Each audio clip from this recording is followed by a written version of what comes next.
And we will call the meeting to order at 7:01 p.m. Jennifer, can we get a roll call, please? Ms. Grisham, Mr. Globinger, Here. Ms. Oliver, Here. Mr. Patel, Here. Ms. Spector Bishop, Here. Ms. Unicol, Here. Ms. Chu. And we have quorum. Moving on to the consent agenda, are there any items that anyone would like to have removed from the consent agenda? Seeing none, can I get a motion to approve the consent agenda? I move that we approve the consent agenda. Does one of you want to be a second? I'll be a second. Thanks. Can we get a roll call vote? Mr. Globinger, Yes. Ms. Oliver, Yes. Mr. Patel, Yes. Ms. Spector Bishop, Yes. Ms. Unicol, Yes. and Ms. Chu. Yes. Moving on to public comment, we have a member of the public here. Would you like to make comment? Thank you. Great, well, thank you for being here. Glad to see you. Moving into staff reports.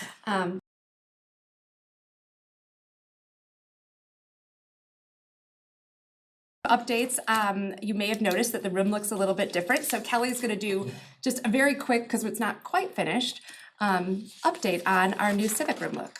Yes, welcome to the new Civic Room look. This is a work in progress. We're still working through a punch list with our vendor. But as you may recall, we did a proposal, and with grant funding from the Civic Foundation, we've upgraded the audiovisual equipment in this room. And so now we have two webcams, one at the front of the room and one at the back. We've also integrated speakers and a microphone system into the ceiling. And so for folks who would like to, for example, watch the board meeting live stream, the audio quality will be much better. Also, I hope you notice later when we have some folks joining us on Zoom, the quality in the room, if everything's working correctly, will be much better as well. And then we removed the large table in the center of this room in order to make it more flexible for different types of events.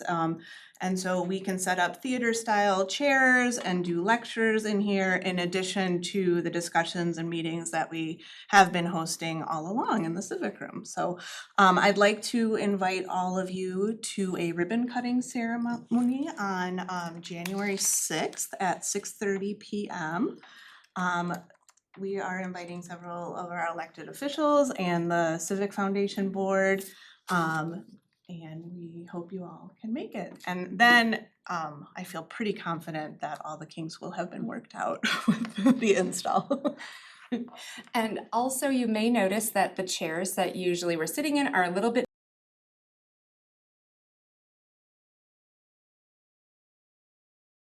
asked at the end of the meeting is, will these chairs work for the board meeting?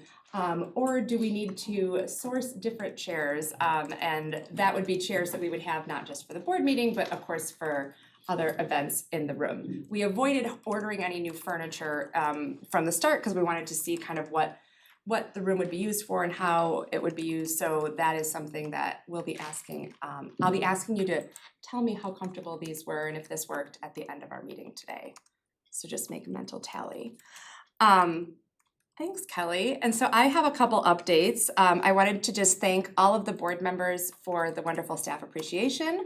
I am happy to say there is still some ice cream left, which is good because not every staff member works on a Wednesday. So some of them did tell me that they enjoyed it today. I was one of those people, and people very much enjoyed it, as well as the notes that all of the board members shared with them that we have up in the staff lounge. So thank you all very much for doing that. And thinking about the staff and giving us something sweet to look forward to. My favorite part was the maraschino cherries, which I'm addicted to, and there's lots left. I mean, addicted is maybe too strong a word, but I did put multiple on my sundae. And just a couple other reminders of things that I had in the board, in my board report. We do have the legislative breakfast coming up on December 4th, and Stacy and Janet and I will be attending that, and we'll be certainly giving the board an update on what what we hear about there at the January board meeting. I know several board members also expressed interest in attending the One Book, One Northbrook meeting, where staff have been combing through all of the selections and things that staff and patrons had recommended and have narrowed it down to 5 titles, and we'll be talking with staff, board members, and members of the community to get input on what we should choose for next year's One Book, One Northbrook. You can still sign up if that's something you're really eager to do, and that's gonna be at 7 o'clock on December 12th. Just let me know, and I'm happy to register you for it. It's gonna be on Zoom, so you don't even have to leave the comfort of your own home. You can even do it in your pajamas if you choose. We also, I mentioned this, but I did wanna mention that I know everyone knows we redid the asphalt. They got a bad batch of asphalt. It is not looking the way that we wanted or expected. Anna has worked tirelessly with the vendor, and because the asphalt season is limited in time, they will be coming back in the spring to redo everything. So we will be living with it this way, which is not like horrible, but it's not up to what we would have expected and wanted. So just as an FYI, in case anyone in the community says anything, we are aware it is gonna be fixed, but it can't be fixed until the asphalt season reopens.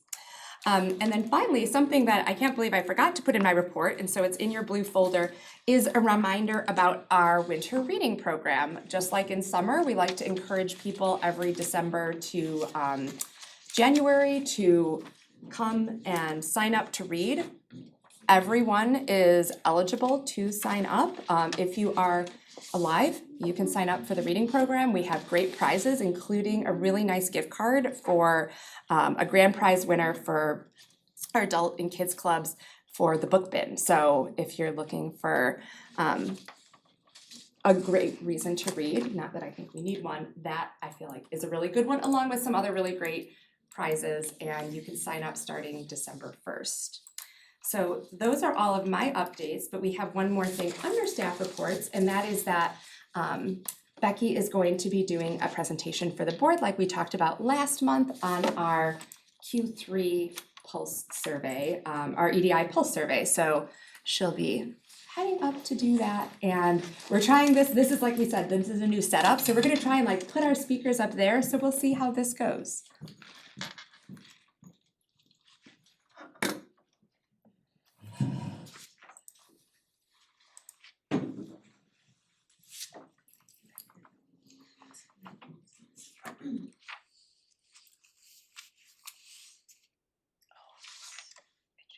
It's nice to have an unobstructed view. So you can sit here, and then when you're ready to go, just push the button. I should sit here Or do you want me to advance your No, slide? I can. Okay, then I'm good. Alright. Alright, good evening, everyone, and members of the public as well. I am here to talk about the Q3 2024 Pulse Survey. It feels like just yesterday we were talking about the Q2 Pulse Survey, so really, if you'll bear with me, I see this as kind of a part 2 of that discussion we had back in October. And I want to thank the board members who gave feedback on the Q2 Pulse Survey. It was very informative for myself and I think for leadership on how we can really tell the story behind the numbers, what's really playing into that narrative, how staff are feeling, what the changes we're making, how it's impacting everyone, and you really see that play out in the appendices of the brief. So without further ado, let's go into the survey. Did I press the Okay, we're advancing. All right, so this was administered, the Q3 survey, in September 2024. It was sent out in the middle of September, and it concluded at the end of September, September 30th. It was a follow-up to our Q2 and our Q1 survey, as well as the EDI baseline survey that Lily Zhang administered with us as part of their agreement with our the library, the baseline survey back in the fall of 2023. We made a few minor survey design changes to the Q3 Pulse survey that are outlined in the brief. Not to go too far into the weeds on it, but we changed the wording to one of the questions to say, from workloads are divided here to workloads are fairly divided within my department. We removed a question and we also expanded one of the departments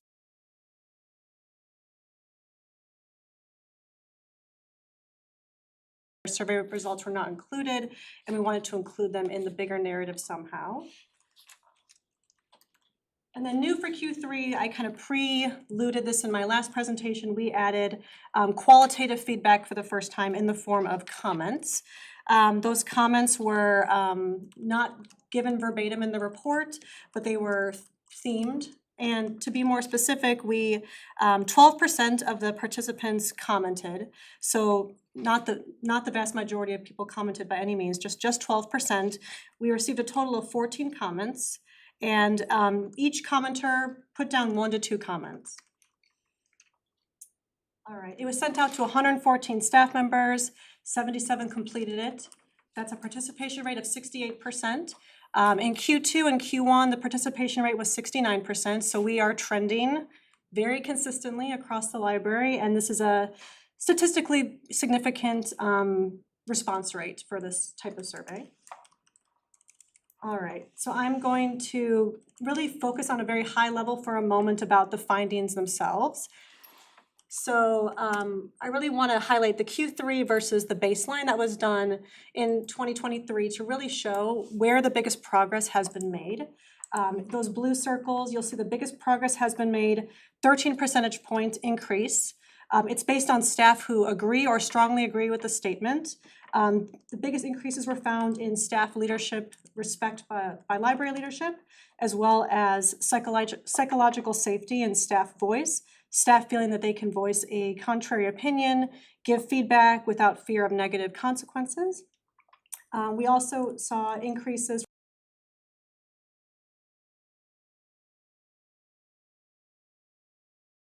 The ones further down in the bottom, we do not have a comparison against because we changed the wording on one of the questions. The workloads are fairly divided in my department, and I have the capacity to complete my workload each week. Those were added in earlier pulse surveys in the year, so there's nothing to compare to against the baseline.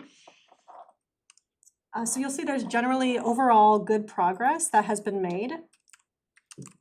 But we certainly do not want to just rest on the progress that we have made. We want to highlight a few questions that we think are going to be areas of focus for us going forward. And you can see in the report, those are also captured in the recommendations, which I'll talk about in a few moments. 56% of staff said that they agree or strongly agree with the statement that they can voice a contrary opinion, constructive feedback, or resolve conflict with library leadership without fear of negative consequences. Library leadership, as well as Lily Zhang, when I've conferred with them, we agree that this is, the score that really needs more attention from us. We want to see the score higher. By higher, I mean I want it to be more in line with the other scores that we've seen in the survey. Overall, I'm very pleased with 72, 79, 83%. We don't expect to get 90 or 100% agreement from our staff, but we are overall pleased, but we want to see some scores higher, as well as the perception of how workloads are divided within the department. That is 66%. So those are our two, lowest scores. In terms of the recommendations, it's, no surprise, we are paying special attention to our lowest scoring pulse survey responses. We are also continuing to look at how work is prioritized and distributed across the library. Working with our managers, they are key staff members to think about how do we define top priorities. And I know Kate has done a good job, and Kelly as well, and Anna, with prioritizing work for the strategic plan year 1 and year 2. Really making sure that workloads are balanced across the team. Library leadership has also really focused on feedback and how it's received. We're trying to be very specific on when we ask for feedback, how it's gathered, what we use it for in the decision-making process, so that staff know the reasons behind the decisions that are made. And then, last but certainly not least, we continue to integrate and support EDI throughout all facets of the library, and we are committed to providing regular updates on all the EDI initiatives that myself and other team members are working on, such as the pay equity audit, as these are in line with the mission, vision, and values that you as the board have, set for the library. Okay, so what are the next steps? You've of course seen the brief. I am sharing the brief with all staff and doing a presentation at our December staff meeting. The Q4 pulse survey, we've decided to do one more pulse survey before we do a DEI follow-up assessment with Lily Zhang. As part of the kind of agreement of the services that will be provided, I will conduct the pulse survey in Q4, which will probably go out in January. And the follow-up assessment is a much larger assessment, more similar to the baseline that was conducted back in 2023. And Lily Zhang will conduct and administer that survey and deliver the results to us as part of the bookending the agreement of terms of services that we've agreed to with them. But I think overall, we are, really pleased, and I think hopefully the narrative demonstrates how much work has gone into, and certainly so much credit to our team, to leadership. I've only kind of joined, 6 months ago, but we're seeing how we're embedding EDI throughout our practices here at the library, really trying to make a measurable and impactful DEI framework for the whole institution, looking at staff capacity, support, and all types of inclusive practices. So hopefully you found the report more illustrative than the Q2 one. And I welcome any comments or additional feedback. Becky, were there any patterns? In other words, from department to department? Because it's like if you do professional development or support any of your professional goals, it's like a scattergun.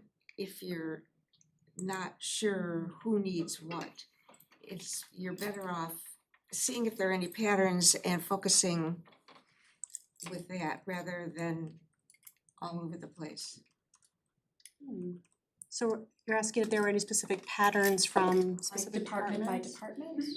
department? Did you see that there were consistently less positive responses from one department? And then the question is why and what do you need to do?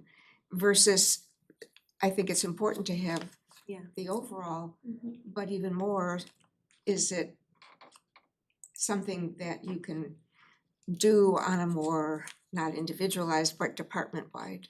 Yeah, that's a great question. So we do disaggregate the data by department, and that data is shared with the department managers directly. And we do sit down, individually as needed with each manager if we see certain pain points that we need to dig deeper into, trends along why certain departments are scoring lower in certain areas. Of course, some of the diving deeper leads to speculation, but there are things that we are looking at, especially around division of workload, that kind of we can really dig deeper into that, or around capacity. And some of the appendices talk about some very proximate issues that were going on at the time, and we are aware of certain staff vacancies, and we're definitely keeping a close eye on trending it across all departments. And we had that meeting earlier this week with all the managers, and we tasked them with doing a deeper dive into thinking with their teams and sharing with their teams, not specifically this is where we are, but just generally speaking, where are our strengths, where are areas of growth, so that we can come back together, especially after the Q4 survey goes out, and really before the baseline, because we want to have a really impactful baseline assessment with Lily Zhang to know where are the issues that need more attention in each area, because they do vary a fair amount, but there are some consistent trends and which is why it's so nice to do these pulse surveys. And we thank our team for bearing with us, consistently doing them, 68% of staff doing them. And that's why we'd make a few tweaks to the questions, but they have to remain somewhat constant because we need to have that data so that we can go back to managers. And it's an accountability tool that we will keep looking at. And I know from back in 2023, when Becky was not here and we did the baseline and we saw some of the numbers by department, I worked very closely at the time because I was kind of the project lead at that time with Lily on talking about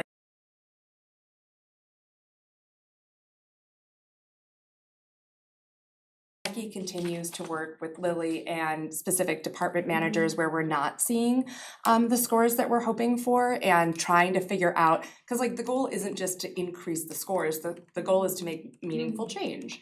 And so kind of figuring out what that is without asking anyone to violate any privacy of like, well, tell us, why did you score this? Like, we have to figure out, you know, how are people reading this? How are they interpreting it? And then what are we assuming to be true?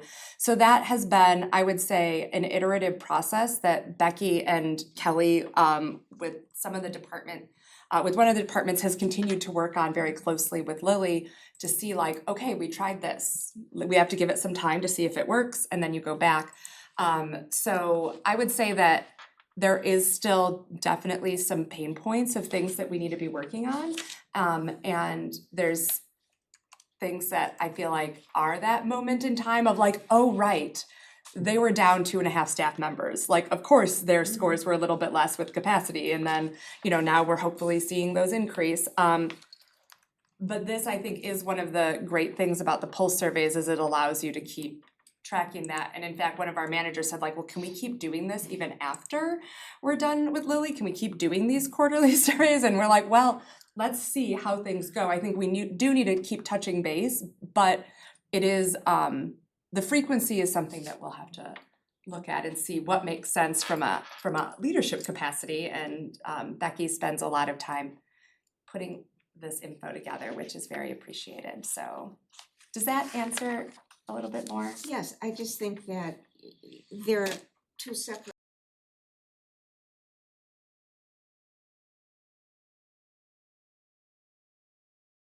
It's not better than the other, it's just one is different than the other. Right. So this provided wonderful overview. Thank you for your hard work. Becky, I'm curious if staff have given any specific examples, either in comments or in conversations with managers that have been able to be aggregated about what would make them feel respected and valued by library leadership. And we've asked this question often, and it feels like we're trending up, but also without being able to point to something specific that we could do or that library leadership could do. Or that we want to continue doing? Right. That's a great question. I was Yeah. thinking that as well, you know, it's often useful to ask things like, what would that look like? You know, I mean, I sort of do the staff surveys in my own position, and we often receive results and think a little bit about, you know, why is that number down? And not that these numbers, I mean, these are good numbers, but and one of the things we've done in the past, which is, it's challenging, but it can be done. We also have a bigger organization, so it's a little easier. So we run a series of focus groups. They are voluntary. And my leader, my equivalent of Kate, is not in the room. It's me. And we put up those pain points and we ask, we don't know who answered the questions that way. Maybe everyone sitting in that focus group, you know, was thumbs up on it. We don't know that. But we ask them for some sort of perspective on why do they think this is a pain point? And how do they interpret, what makes them, you know, what would it look like to have, you know, to have leaders who respect, or, you know, whatever is the pain point. And sometimes we get some useful feedback that way. People don't wanna say who said what, but they'll say, well, I've heard, or you know, some people have come up to me and said, and it is challenging sometimes to get the folks in that room to trust you. And that's taken some time, but I take that information, I will not share who said what, but I will share that data from the focus group with my leaders, so they can get a little more perspective on, you know, why is that a pain point? Why are people feeling that way? So that can be helpful. It's a little, it's hard. Yeah. But We brainstormed some of this at the managers meeting this week, because we want to dig deeper, but how to do it in a way that isn't going to That's right. violate anyone's trust. you're right. And I'm perfectly happy to not be in the room in order to get like, or is it that, you know, it needs to be like, we were like, should it be the managers? Or does it need to be someone who isn't any of those? We thought about that too. If you And- bring someone in completely from outside, that can help. Yeah. I've done it. And it took me a couple of years to build up the trust where people believed that I wasn't gonna immediately go say, well, this person said that. It is useful, it is hard. Yeah, and I think the one that for me strikes hardest is the, you know, I can voice a contrary opinion, constructive feedback, without fear of negative consequences. That is our lowest score. It has increased, which is great, but it is not at a level, like Becky said, that is good. And the other scores, like being in the 70s is good, being in the 80s is like the Sure. goal. And that score continues to be low, and we don't know what Well, is driving I- that. I don't know either, Yeah. of course. All I can do is think about some of the staff surveys I've done. And I've learned over time to disaggregate through questions. Sometimes saying a response saying my views aren't respected can sometimes be conflated with they didn't take my idea. They did not take my idea, and that can be conflated with didn't respect hearing from me. It's not always the case, but we learn to sort of put some modifiers around those questions. Even if an idea was not accepted, did you feel like you were heard and somebody got back to you in a timely manner? So I have found those things conflate in staff surveys sometimes. That's great. And then one thing that we're kind of doing outside of the pulse surveys is like really leaning into enhancing the feedback mechanisms. And I kind of call Anna out is that we've worked really hard with the payroll transition to really ask staff for that feedback and then presenting to them, this is what we heard from you, this is what we can do, this is why we decided to do it, and this is what we'll continue to do to support you. So we're trying to lean into what we heard, what we actually can take that Right. feedback in, so We people did- know. I think it How made it's us a made. lot more mindful that if we could not take the suggestion of an employee, that we at least explained why. Yeah. And we did that in a timely manner. That's great. I was wondering if Lily has given or is able to give us any kind of ideas how we compare with similar questions to some other organizations. Because that's kind of important. I don't know, I'm just drawing from like my workspace where the Great Place to Work survey is actually used to, like, they have a ranking of companies that Great Place to Work, and like our goal is just to improve our company's ranking in that, and that's basically in comparable questions, obviously we have to score higher than, you know, other companies. So I'm just curious, like, perhaps, I don't know, maybe that 69 is an okay score. I don't know, I just would like to, instead of just absolute number, to see that. And the other comment I have is, I know you said the participation rate of 68 and 69 is statistically significant, but I feel like we can improve that. I think we should have more people participate.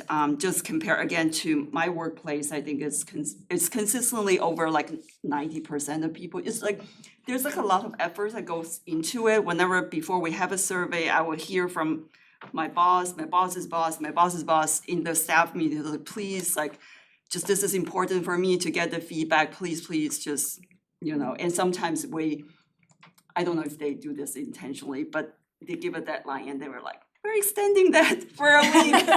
And then, Do you Was work it a at my pre-planned company? extension? right? Do we work at the same No, company? but Everything you're saying is I exactly. think it's a great place to work, organization that does it, but anyways, yeah, so I- that's just like thoughts, I feel like. Yeah, that's a good No, idea. That might also increasing that participation rate Yeah. might kind of change the dynamics of the score we see also, they might give us more info. It takes, we found year over year, the participation, we also now get over 90%, we didn't when we started. Year over year, people have to learn to trust, and Right, as the it's years a- go like a by journey, and yeah. nothing terrible happens if you said something, you're more likely to. I now have started sort of, let's race against ourselves, let's beat ourselves. I will put in the staff newsletter, last year we hit this, I think we can beat it, come on, but it definitely took time to build that trust. And it helps them if the managers are like, Yeah, and we trying haven't- to like take a we little bit haven't more asked them, ownership, right, yeah. And I think that that's a good place that we could lead into, and we've done some prep work, but I think always, more. I think one of the big challenges with us that we haven't quite, and I keep this in my head when I look at our numbers, so we have 114 staff, 13 of those are subs. So that means that they have no regularly scheduled hours. And so they might miss when we talk about it in the previous all-staff meeting that it's coming up. Or they might only be here for a couple hours that month. And so like, how do we capture those voices as well? Because I think if when we pull out those numbers, it increases our percentage by like 10%. And some of those people, like we have one person who was a sub who just resigned, they hadn't been here in 4.5 months. So they definitely did not take the survey.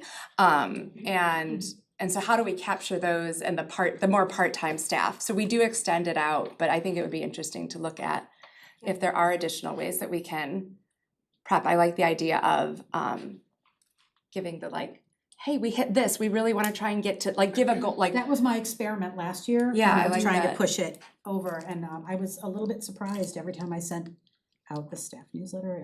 I could see, of course, you can see a bump on the back end, and you can tell that people went ahead and did it. And we're gonna launch ours again in January, and I'm hoping for even more, but have these you things found take that time. doing it at different times of the year, cause is yours annual? Ours is annual, and that's a very good question. I will say that our choice has been on purpose to do it at the same time.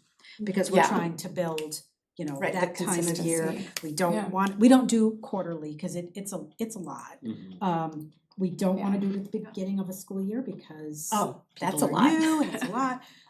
So we give it in January, about half of the year, and possibly we'd do better if we gave it at different times, but we've just made a choice that we wanna hit that. I mean, if you're hitting in the 90s, Yeah. that sounds pretty good. Yeah, it is, although, I feel there should be more, cause I do feel when you have lower percentages, they are statistically significant.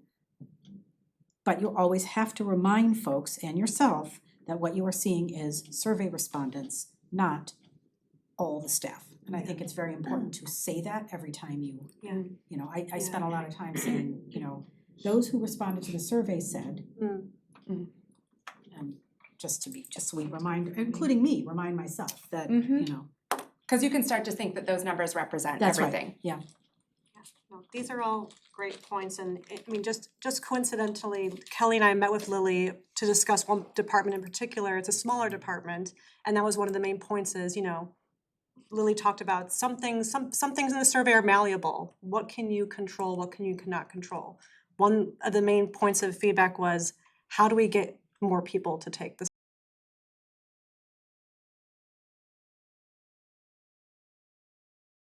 People can feel how they feel, and they're entitled to, of course, but if we get more people, what would that do to our results? I would say, be of good cheer, because what I definitely found was over time, as people took a chance and took the survey, and then nothing terrible happened and nobody, Yes. you're like, oh, okay, it's all right. And they, I will say, and is our survey conducted by someone else, or is this stuff that we have an outside vendor, and the survey links come from them, not us, them.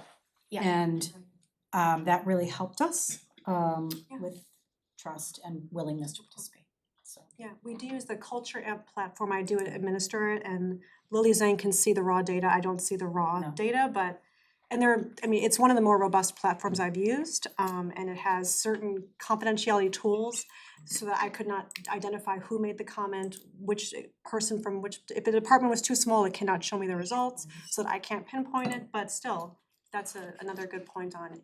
It creates even more, another layer of heightened confidentiality when someone else is sending it or. That's what we found, the email isn't even from Yeah. us, it's Yeah. from K-12 Insight, Ditto, and it's sent individually Yes, to individually each to each person. person, that's correct.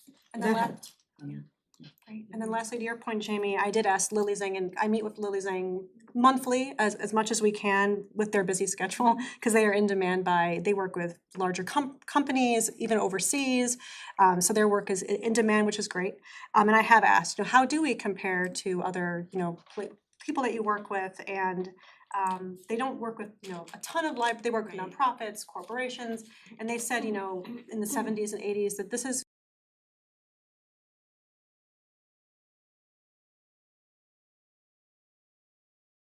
these, are consistently tricky questions, but they should be, and we agree they should be, we wanna see them higher than 56%. I know in the baseline survey, Lily did get comps, so I think it would be good Yeah, let's to, go revisit. I don't know if it has to do with like that exact wording to be able to, but I think that that's something that we could Mhm. ask them about, so, too. And I know the survey was administered when the payroll transition was announced and the room booking situation was going on, but the I don't know if y'all know about that, but the Vaguely familiar. decrease in feeling respected and valued pings for me, and I hope that that's something Lily is also paying attention to, because I don't love that that went back down after seeing a positive trend up, and also don't want staff to feel less respected when things feel like we're in crisis. They should feel just as valued. So I'm sure that's on other people's radars, but I really hope Lily is going to watch that trend as well, so we can continue to dig into that.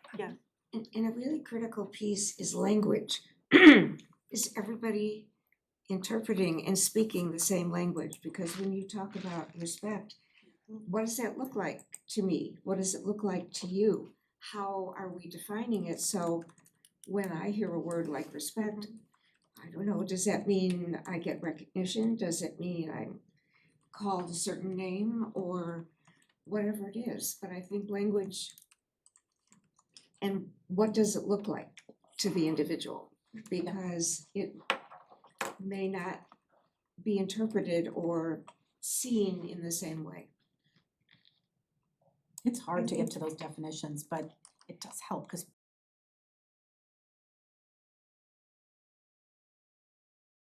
The focus groups Mhm. allow the communication so that if we're talking about respect, if we're talking about it together, we can respond. Oh, to you it means that, well, to me it means this. Somehow getting it. they are great, they're just hard. I mean, they're hard to get people to participate. We make ours voluntary, because if you assign people yeah. to it, it's just not going to work.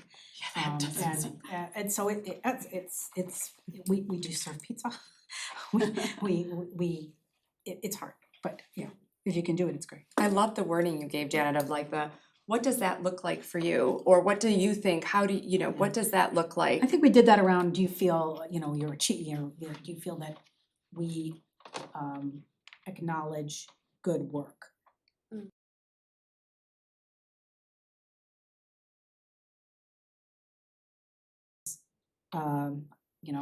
They ended up getting a little post-it note from their principal that they would stick on their desk. Not any of the awards programs we did, not any of. Well, now we know, so. Yeah.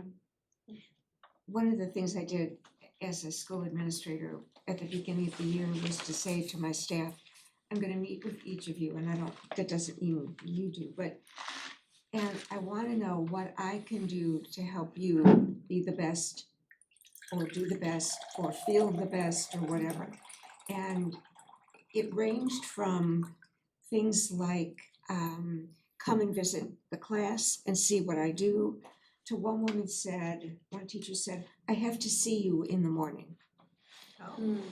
You have to come by my classroom, and I don't need to talk to you, I just need to know you're here, and that's it. So it can be unexpected things like that everybody interprets how I could help them was off the charts. These are great ideas, and I mean, something I've benefited from my first 6 months is I met with 21 staff members and did like small focus groups with, treats and food, voluntary of course, and I have been to all the departments' meetings that they have either monthly or quarterly, so I think leaning into what else we can do to dig deeper. These are great ideas. Any other questions or comments for Becky? Thank you again. Thank you. Very much.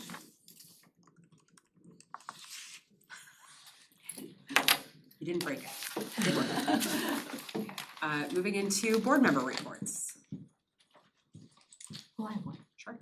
On October 30th, I think it was, I came over to see a talk and with two photographers who had captured images while they were on, they were local in Alaska and Antarctica.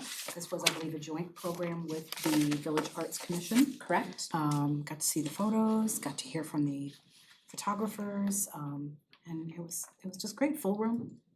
Yeah, so And some beautiful photography. beautiful photography, gorgeous. Yeah, weren't they amazing? Just gorgeous, Yeah. yeah. Were they all throughout the library or just the second floor? Second floor and that, Yeah. there were a few. There were a few here, here. second, and there were a couple up on the third. Nice. Yeah, on the elevator. Nice event.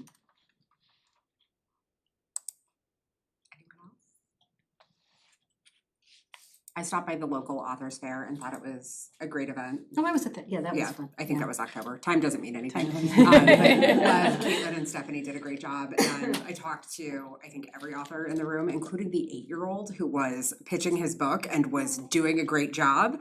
But many of them asked that the event be repeated again, so kudos to Stephanie and Caitlin. It was great. Yeah, they And did, the they book bin for being here. repeated, they thought maybe just before the holidays, cause book buying, gifts and such.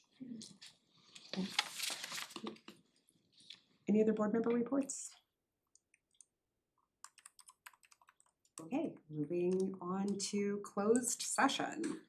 Can I get a motion to go into closed session pursuant to 5 ILCS 122C8, security procedures, school building safety and security, and the use of personnel and equipment to respond to an actual, a threatened, or a reasonably potential danger to the safety of employees, students, staff, the public,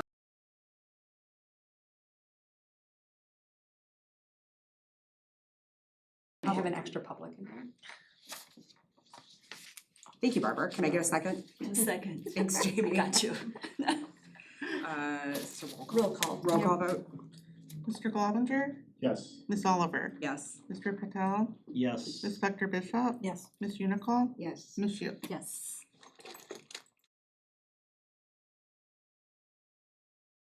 We are back in open session. There's no business as a result of the closed session, so we will move on to unfinished business, which is reviewing the Jaffe security proposal. Alright, so Kelly and I have a short presentation based on the feedback from the board last month that we're gonna go through before turning things over to Jaffe to share another short presentation. So today we're here to talk about the Jaffe security proposal. And we thought it would be helpful to start by kind of taking a look back, because one of the reasons that we want to engage with Jaffe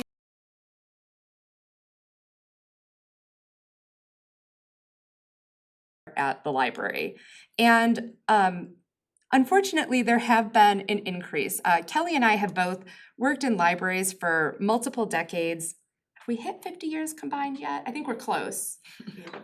So what we've been experiencing in recent years is really unprecedented from what we've experienced in our work in libraries prior to this. And I would say it's really been in like the last 5 to 7 years. Of course, I think we all are aware that there was like a worldwide health pandemic, but in libraries, we've also experienced, and that was challenging, but in libraries, we've been seeing a huge ramp up, and both nationally as well as right here in Northbrook. We've had the swatting attack that happened threat.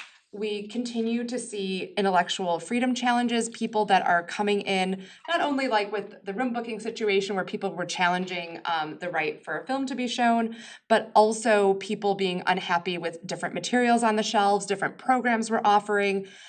We now have over 24 different like sets of talking points for different types of intellectual freedom challenges so that we can train staff. That includes also information like the First Amendment audits, which continue to happen here regularly. I don't think that I mentioned that much because they don't ever get published because Become very routine. They become very routine, and our staff does a really good job of not engaging and, knowing that legally, yes, people absolutely can come and tape anyone here, and but it continues, like they keep coming back and checking, like, maybe we'll catch them this time and maybe this time. And so I would say maybe, it feels like once a month, maybe not every month, but it feels like about once a month. We also continue to see not only in our community, but also in the library, a rise in identity-based harassment. Obviously, the most recent events have really targeted the Jewish population, but we have certainly seen comments and behaviors that have targeted other, groups like our Muslim as well as LGBTQ community. These are things that we are continuing to see play out more and more in libraries. And it really is, it takes a toll on staff, some of whom hold these identities, like our Jewish staff with the room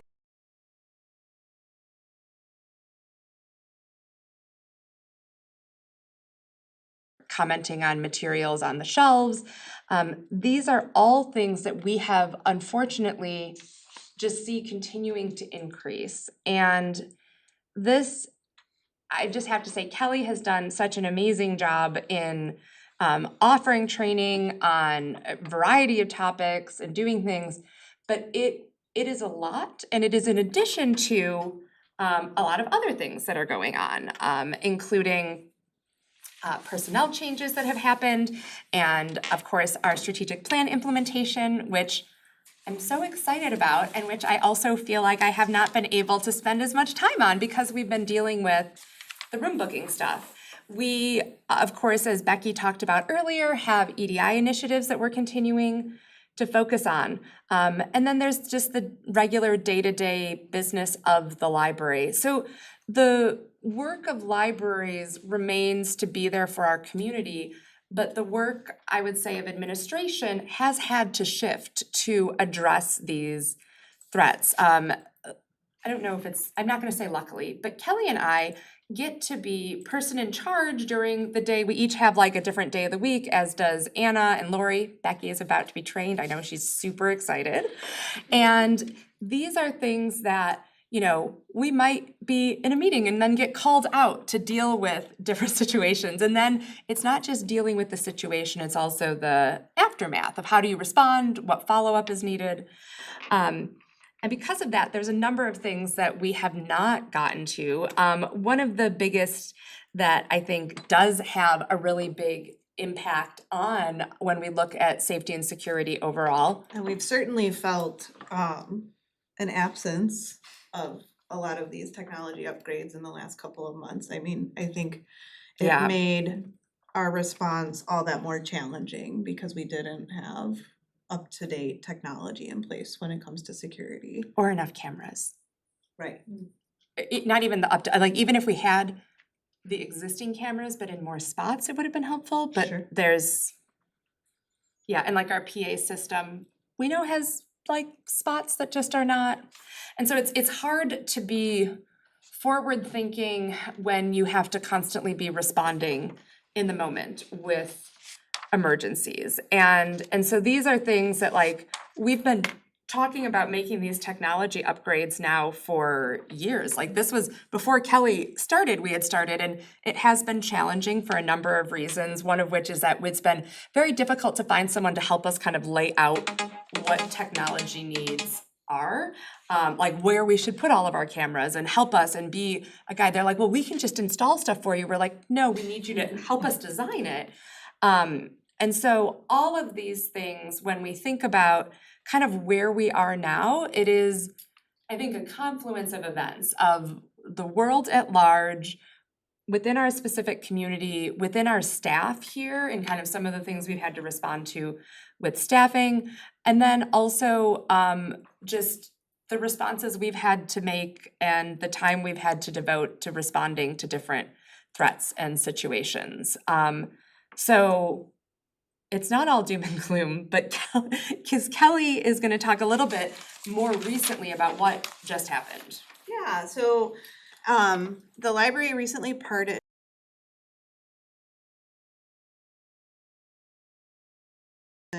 potential crisis situation, and the short-term engagement allowed us to see the value that Jaffe added to a situation that was certainly fraught. So some of the things that we wanted to note, having worked with Jaffe recently, was the enhanced crisis response. Some of the things that I noted were their ability to reach out to Northbrook Police and talk to them in the same language that the police spoke in ways that I could not.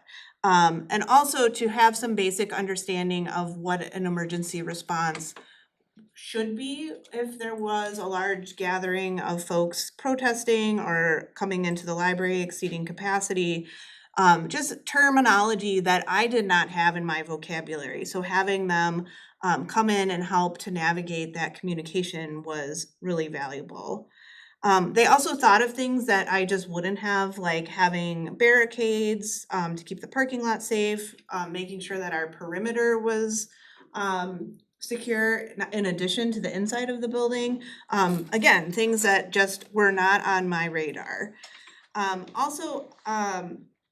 They developed an emergency response plan that allowed us to feel prepared for an event that was had the potential of being really scary, and gave us a lot of agency over how that plan was developed and also our role during an event. So one of the things that I noted is we have a person in charge structure in place with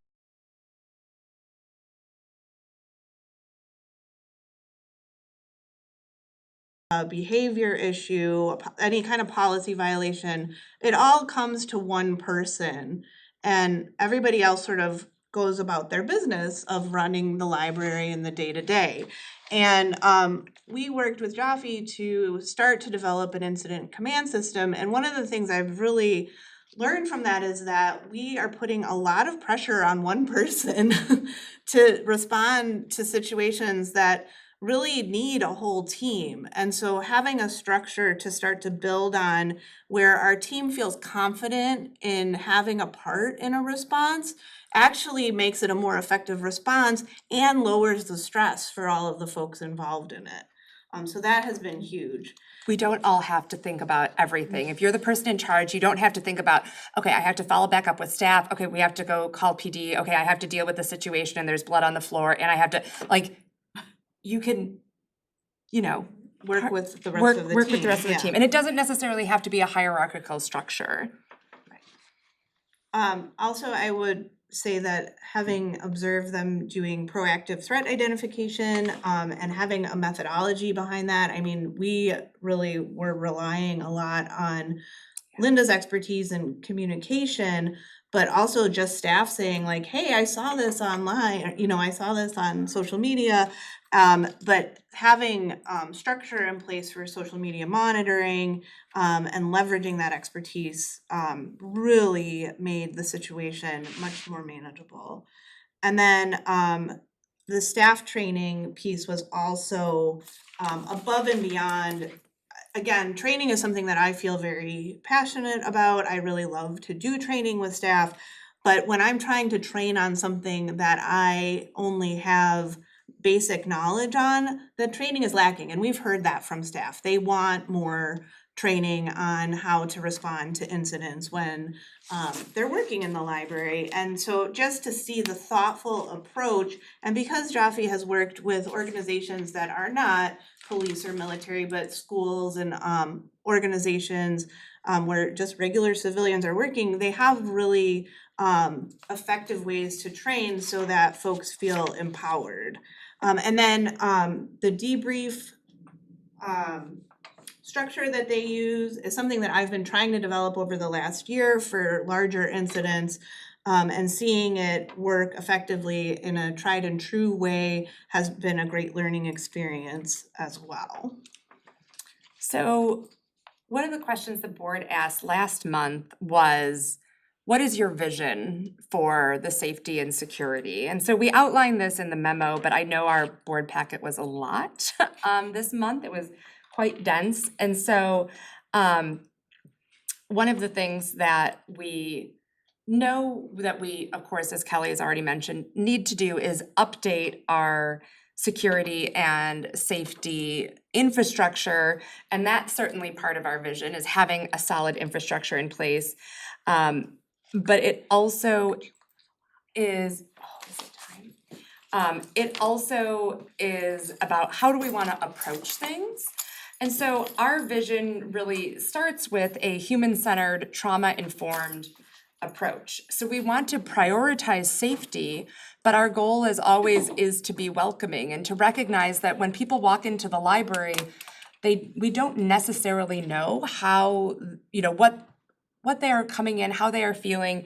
And so we want to lead with empathy as well as de-escalation skills, and have that adaptable crisis response that Kelly was talking about, that meets us where we're at and also helps us meet patrons where they're at, and also gives staff agency to meet themselves where they're at. If they're not in a place where they're like, oh yeah, I can go handle this, but like, I'm just not there today, that's okay. And how can we then support each other? So that the human-centered trauma-informed is really not just about patrons, but also about staff and ourselves. We do offer, I think, really good training. And like Kelly said, though, we don't necessarily have that overarching framework. And so what we really want to have is accessible,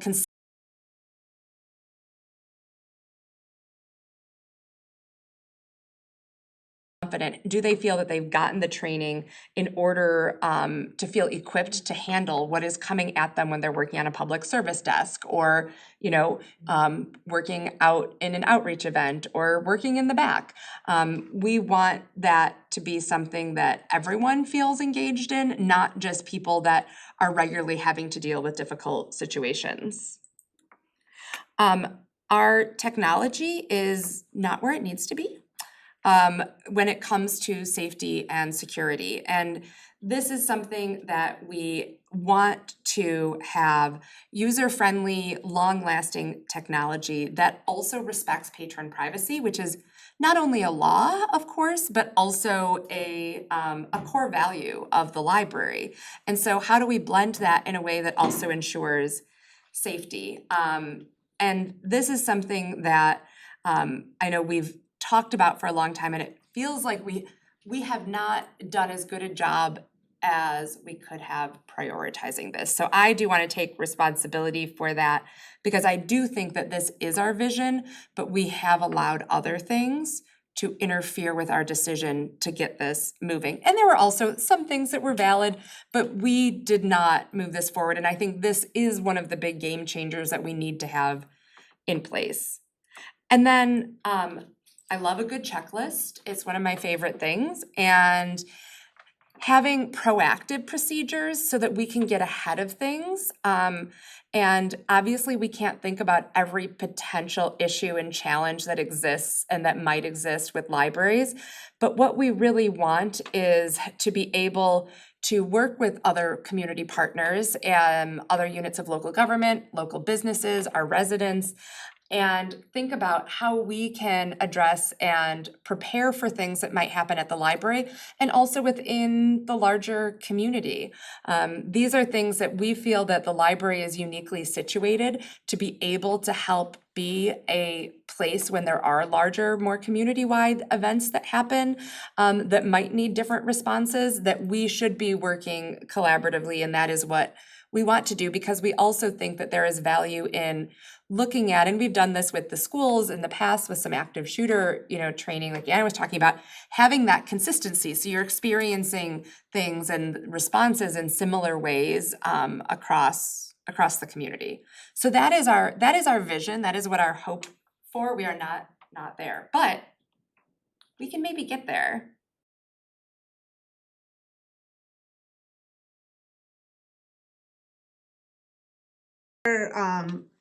Proposing working with Jaffe on a longer term basis, both to address the technology needs by having them consult on creating an RFP to upgrade our technology, as well as working on staff training and our procedures around how we respond to incidents, And this would also allow us to engage with them should another crisis arise.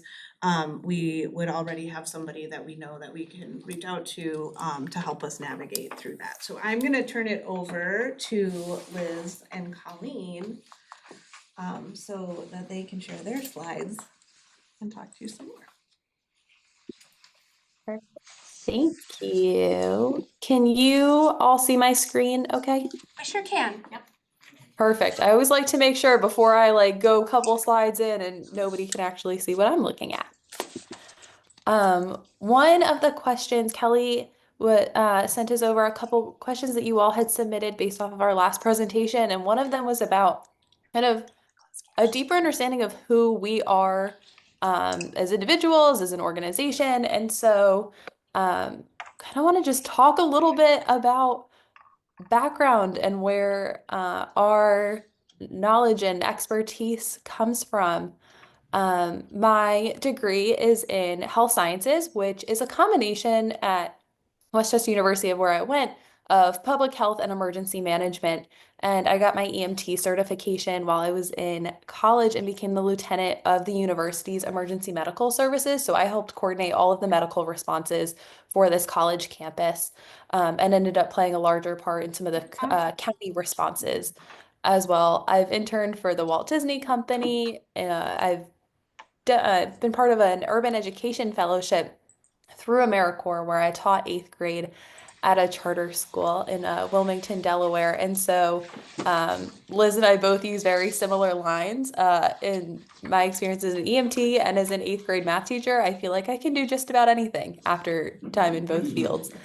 And then I ended up joining Jaffe in 2020 as a health coordinator, kind of helping an independent school in the Philadelphia area reopen during 2020 during COVID, stay open as COVID kind of like died down. Ended up leading all health, safety, and security initiatives for this independent school. And then in 2022, about 2.5 years ago, I ended up transitioning onto our partnership team. And so now instead of supporting a school one-on-one, I end up getting to support organizations like you all across the country. Liz, I'm gonna turn it over to you to do a quick introduction. Yeah, absolutely. Thanks. I'll try and keep it as quick as possible. I was in the Navy, as many of you have already heard from last time. That's where I really got my introduction into emergency management and security and fell in love with it. But I was formally trained in the Navy as a fire controlman doing weapons network management. So integrating these systems that allow remote operation and what we call a common operating picture. So taking all of the data feeds and putting it into one location where everyone can see and read that information and then act on it if they need to. So I do have formal training in microelectronics, electronic technology, software, hardware, all of those pieces. I also worked as the lead petty officer doing crisis communication, normal communication, social media management. I actually won an award from the Navy for launching our command's Facebook page back when Facebook pages were new and hot and uncharted territory, not to age myself, but that was something that we were really proud of. It was focused on building emergency management, communication, and all those different pieces in the Navy. And I also did a lot of different things. That's the one thing that I loved about the Navy is that there was never a dull moment. If you wanted to learn something, you could. Before that, I worked in community access, doing grant management and project management for an independent living association. My undergrad is in religious anthropology. My graduate education is in the field of community health, and it combines emergency management, public health, program management for nonprofits and government agencies, and then also mental health and counseling services. So there's a broad overview of a lot of different things there. And then I'm also a certificated educator in middle grade English in the state of Oklahoma. I've worked in safety and security roles in the public sector and in the private sector. I was the assistant manager for a grocery store, which might sound like it's not related to safety and security, but a big part of our work of my job responsibilities were managing the industrial health and safety, employer obligations, Cal OSHA, all that stuff. I was also I'm forgetting to mention, I was also the permitting officer for combat systems during a major overhaul of our ship. So I got involved in operating the industrial safety in a heavy construction environment. And then my first job here in the Bay Area was actually as the employee health, safety, and training manager for a large school district here in the Bay Area. We had approximately 10,000 employees and many different schools. There was like 56 school sites, I think is the right number. And so I managed all of the training for our trades groups. We had our own window glaziers and carpentry department and a huge facilities, and then at the school level as well. So, and then with Joffy, my work, I mean, I could spend all night long talking about all of the different things that I do here at Joffy. So we have a podcast webinar series that I'm the host of. I write our content for our events and venue department. I do consulting for events and venues and organizations similar to NPL. And I also do a lot of work with schools up and down the West Coast. And then I lead internal cross-divisional training opportunities. So lots of things. I hope that was enough information. I wasn't sure how much to give. There's more, but I feel like that's probably plenty. Good, thank you, Liz. And then kind of you've gotten a chance to meet Chris Jaffe, our founder and CEO, but I don't think we did a great enough job of letting you know kind of the rest of the people on our team. And we have over 500 employees in over 36 states, I think is the latest count. And that team is comprised of EMTs like myself, firefighters, former police officers, paramedics, nurses, doctors. We have some social workers and counselors on our team.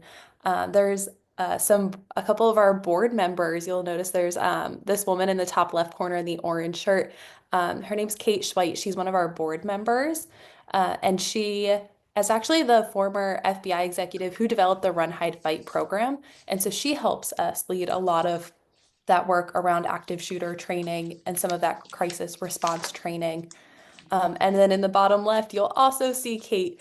And kind of right to the right of her in the back is Dr. Nancy Zars, who actually is a faculty member at the School of Chicago. She is a forensic psychologist and she is a former hostage negotiator. And so she helps lead a lot of our work around threat assessments and threat assessment training as well. We have an attorney on our team. Like we have tons and tons of folks kind of behind the scenes, behind Liz, Chris, and I.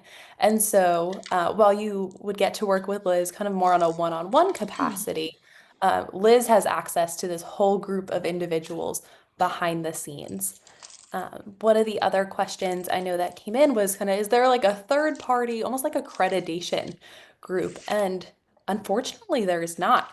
Our team has members of, I wrote them down so I didn't mess up the name, but the Association of Threat Assessment Professionals, members of the National Center for Crisis Management, members of the International Association of Venue Management, the Project Management Institute, American Public Health Association, tons of these other kind of associations that we're part of. And we really think there should be some sort of kind of third-party accreditation group, but unfortunately there's not. And so Liz is actually doing a lot of work leading kind of that similar kind of thought, but with schools. And so what does it mean we call it our level 5 program. And so what does it mean to be a safe school? What does that look and feel like for the community? And we started off in the school space. And so we're starting it, the level 5 program in the school space, but would love to bring it. We're hoping to bring it to some event venues. We'd love for you all to be a level 5 library. And so hopefully that answers a couple of those questions there. And then a couple groups that we've worked with, we've actually done some work with the New York Stock Exchange. We currently work with Atlanta Department of Transportation, Angel Stadium, the Oakland Museum of, Liz, I'm gonna mess up the name, Oakland Museum of California. Yes, the city of Santa Monica.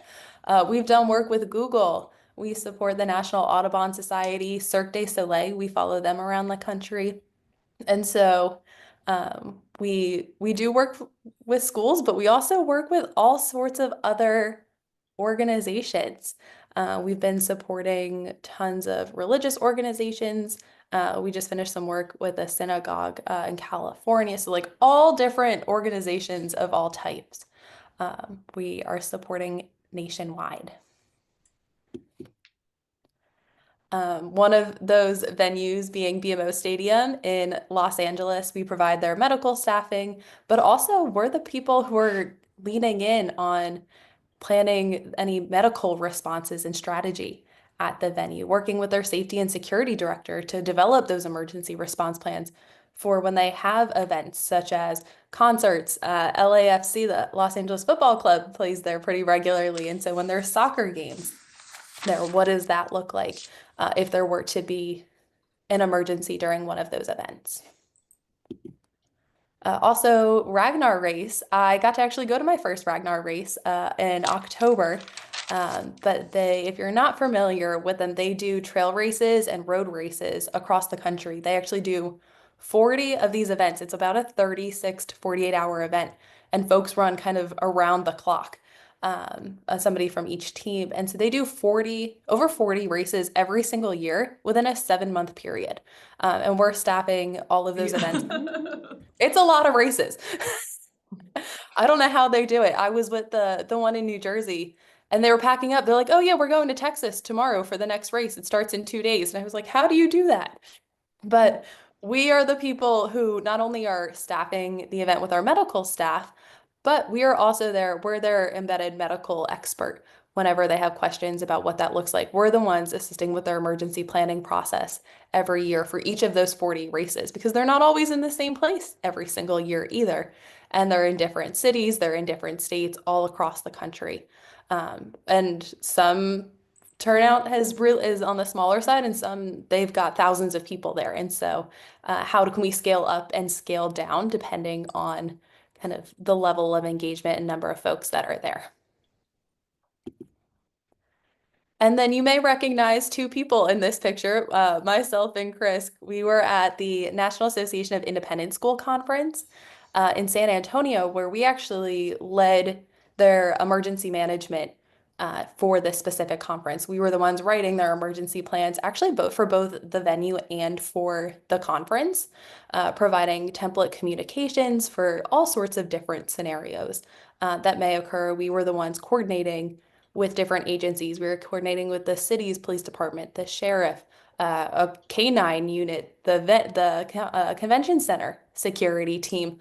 All of these different, we had brought in some EMTs too. So all of these different stakeholders, and being the one we established that unified command system. And so in emergencies, different organizations tend to kind of silo themselves. And so we were the ones helping bridge that communication between each different stakeholder group.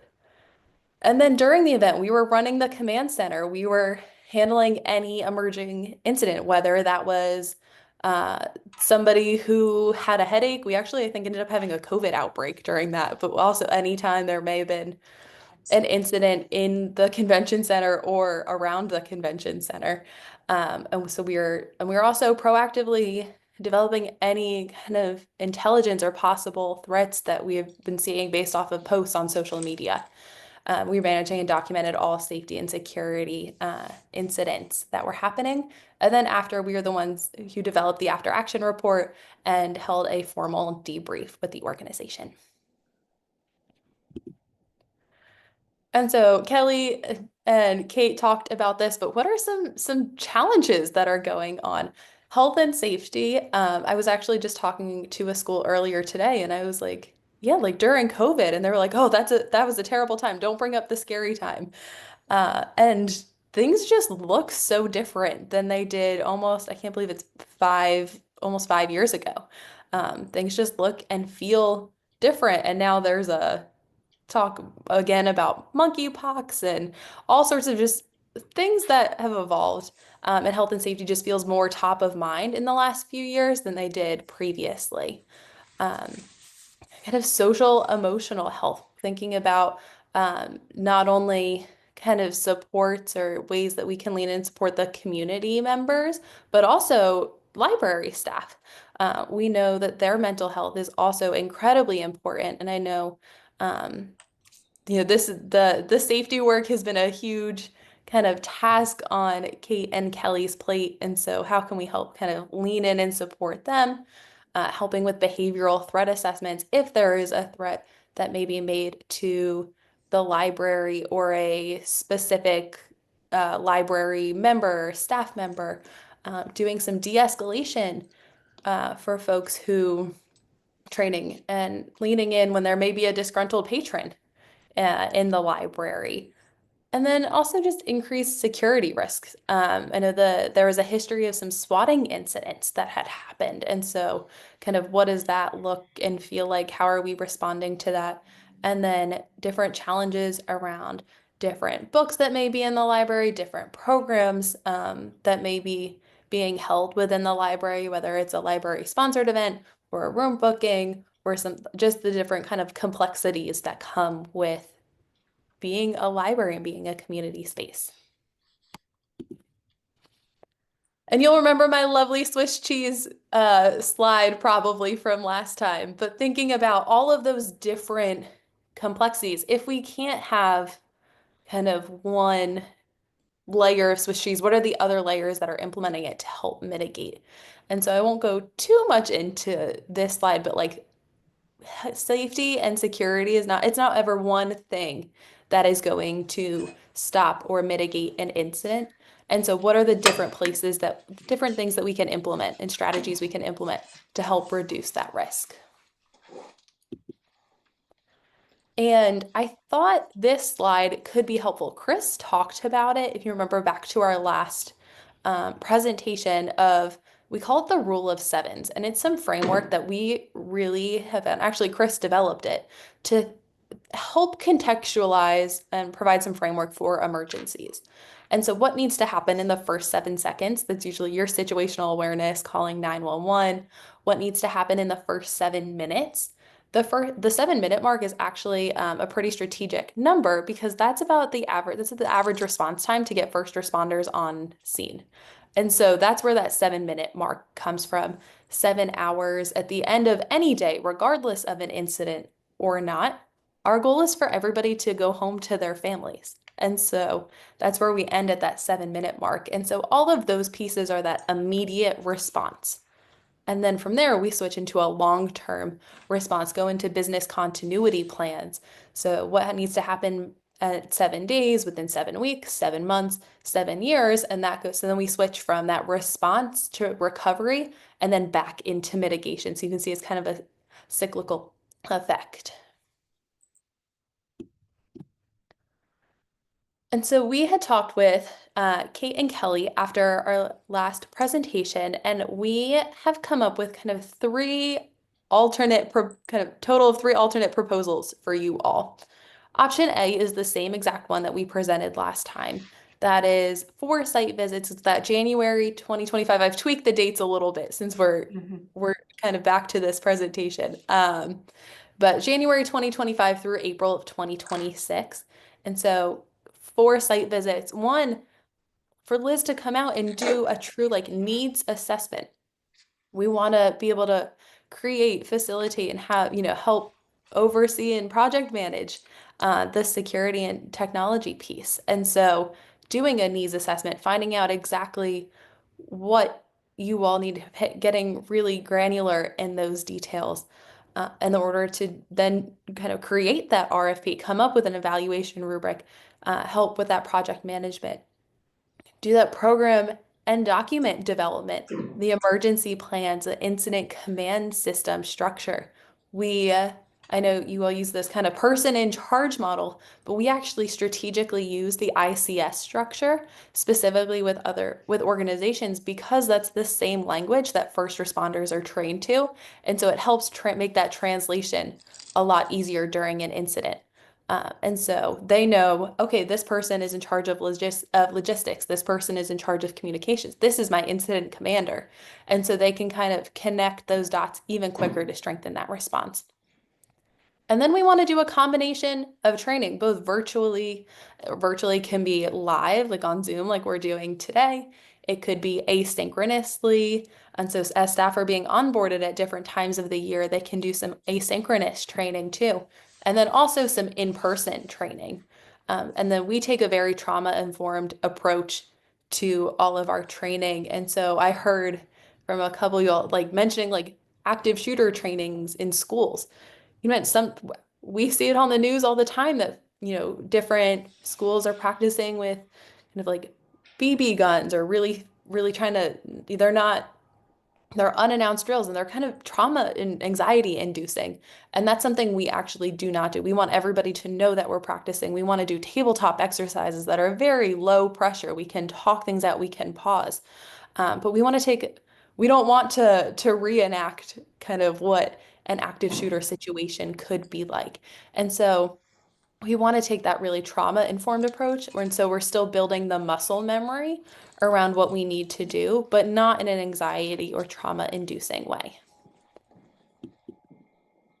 And then option B, it's option A, but broken out a little bit more. And so this would be phase 1, which would be January through April.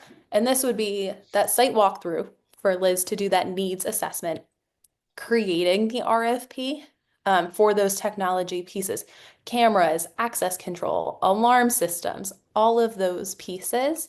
And then the other piece would be that program and document development, so emergency plans, coming up with that clear incident command system structure.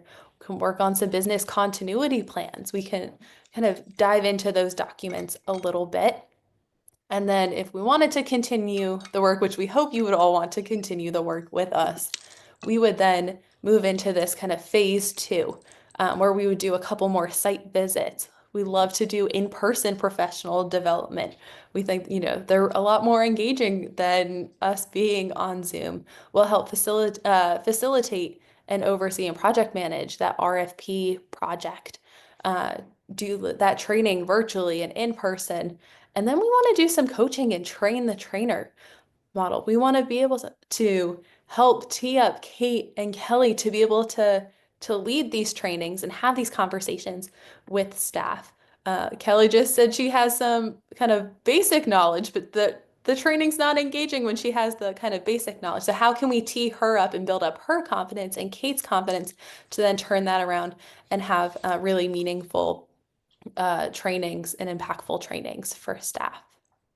And so this is what this kind of option B would look like. And so it's just split up into almost like 2 agreements is the way we division it, of part 1 and then phase 2 there. And then option C would be truly just dialing in on the technology kind of RFP process. So Liz still coming out doing that needs assessment and then creating that RFP for NPL will help with the evaluation, kind of coming up with what that evaluation process looks like. How are we going to choose who is the right person? Who's going to meet all of our criteria and needs? And then help with some of that project management and overseeing getting this project off the ground and rolling. And then that vendor outreach and communication as part of that project management. And so this is option C there. And then we've talked about some asynchronous trainings. We have Joffe Academy is actually our online learning platform that has tons of asynchronous training modules. We can make our own NPL section where it's truly Northbrook Public Library specific training within Joffe Academy that folks can log in at any time. And so I wanted to name this piece in there. As part of any agreement, access to Joffe Academy is completely free. Same with access to our 24/7 crisis hotline. And so organizations typically call us being the second call after 911. And so it's not a replacement for 911. And so if 911 is warranted and you call us first, we may tell you to hang up, call 911, and then call us back. But we want to make sure that everybody is physically safe, psychologically safe, and we want to help be that virtual thought partner, help think through immediate next steps, what kind of comes after that, and then the later plan. And we can help with communications and really lean in to help kind of spearhead the emergency. And so access to that crisis hotline and access to Jockey Academy, again, are at no additional cost. And then just a couple, kind of a snapshot of Chris's background and experience, Liz's, mine. Kat is somebody you haven't met yet. She's our managing director of the learning and management practice. She is the one who oversees Liz and our team of safety consultants. It's Kat and Liz's team and our senior leaders who are the folks answering that crisis hotline. And then I'm always here as an additional resource as well. All right.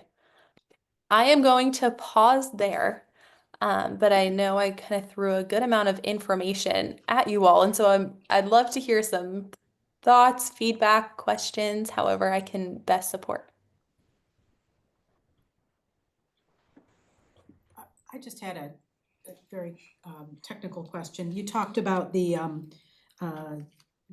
crisis management hotline being provided free with really, I think, the agreements. But then underneath it, it says additional use of the hotline will be billed. So I was a little confused. That is a really great question. And so we'll do an initial triage with you all, and you all get to define what the emergency is. You can sometimes we've had we had a school call one time because lunch didn't get delivered that day and they wanted a thought partner on how to get their kiddos fed. But we've had all the way up to organizations who have called because somebody has been on their site with intent to harm. And we've had everything in between. And so we'll walk through this initial kind of triage and this kind of what needs to happen now, next, and later. And then from there, depending on the emergency, and maybe we can use some consulting hours and kind of reprioritize some of the work that we're doing. Maybe we do need to send Liz out on the next flight out. And so what does that look like? And so there may be, at times we need to kind of evaluate kind of where we are in terms of where we are in our engagement, how many consulting hours do we have left, kind of the amount of resources needed. But at that point, before there would be any additional charges, we would communicate that way ahead of time. We wouldn't want to then just send you almost like an invoice later and be like, oh, this was for the crisis support. You didn't know this invoice was coming. So we'll do that initial triage. You get access to that crisis hotline for no additional cost. It may be Liz who answers the phone. It may be another team member, but regardless, they are going to be the one getting you through kind of those initial moments of the emergency and then looping in Liz as quickly as appropriately possible. And so and that's really helpful, Colleen. One of the things that I was thinking about when you were going over like the 7 sevens would be like, obviously the first 7 seconds, if they call you guys first, it's like, no, wait, hang up, call 911. But it would be kind of within those first 7 minutes when you're like, I just don't know what the immediate next step might be. That kind of reminds me of like what we experienced in September when we were getting overwhelmed with emails, where I was like, okay, what's like the immediate thing? And we actually reached out to JT to say like, hey, we know we're gonna need to respond to this. We need to start talking about it. And at that point, it was brainstorming in the immediate moment. And then it was, okay, this is gonna be a longer crisis response. This is gonna be more to talk about, more to do. So that's when we engaged with a more like formal, like we need this separate thing. And I guess I'm kind of seeing in my head that the same with Jaffe. Is that accurate? Yeah. Yeah, I just want to, sorry, ahead, Liz. Colleen, I just want to jump in and say, yeah, absolutely. So, a lot of the times, once we are a month or two or a few months in, and maybe even that would be a shorter time frame now because of the groundwork that we've laid working with NPL so far. A lot of it has to do with running down checklists with the individuals that are involved. So like Kate, if you were to call the crisis line and I answered, I'd immediately pull up your emergency operations plan. You'd give me a rundown of what's going on. We'd go through the checklist together and make sure that everything had been covered. I'd refer you back to policies and procedures, and I'd say, okay, call me if anything changes, or let me know, call me when everything's done, and we'll identify supports then. We could work on communications, look at templates, all those different pieces. The majority of the time, I am able to take care of that for my clients without it having an additional charge or fee attached to it, based on the resources that we build together, with the idea that after a period of time of working together, you will have been familiar with the process enough to where you only need to call me if something really unusual were to happen. So I'm sort of like the training wheels and a thought partner, but we certainly do have the capacity to step in and sort of take over and be more hands-on if that's what you deem the support is required. And that's really when we start thinking about, okay, what are additional things we want to cover, primarily so that we're not using up all of those consulting hours for things that are not associated with our contract objectives.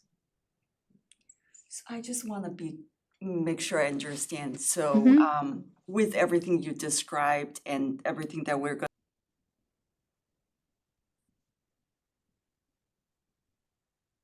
Oh gosh, I'm so sorry, Jamie, that it cut out and we missed your entire question. Oh, that's okay. Just like if we were to work with you and then another incident of the same level of intensity, but like a different form, obviously, like we need help, were to happen, say in 2026, is what Liz just described still apply, or like how does that work? I just want to understand like So pricing how I would, afterwards. yeah, so how I would handle that is we'd have a conversation of, okay, what resources can we use? How many hours is it going to take? Do we want to spend those hours out of the bucket of consulting that we have already? So I think if we're thinking about the same sort of the same situation happening again, I think that we could address the work leading up to it within the hours that we have based on the resources that we've already established.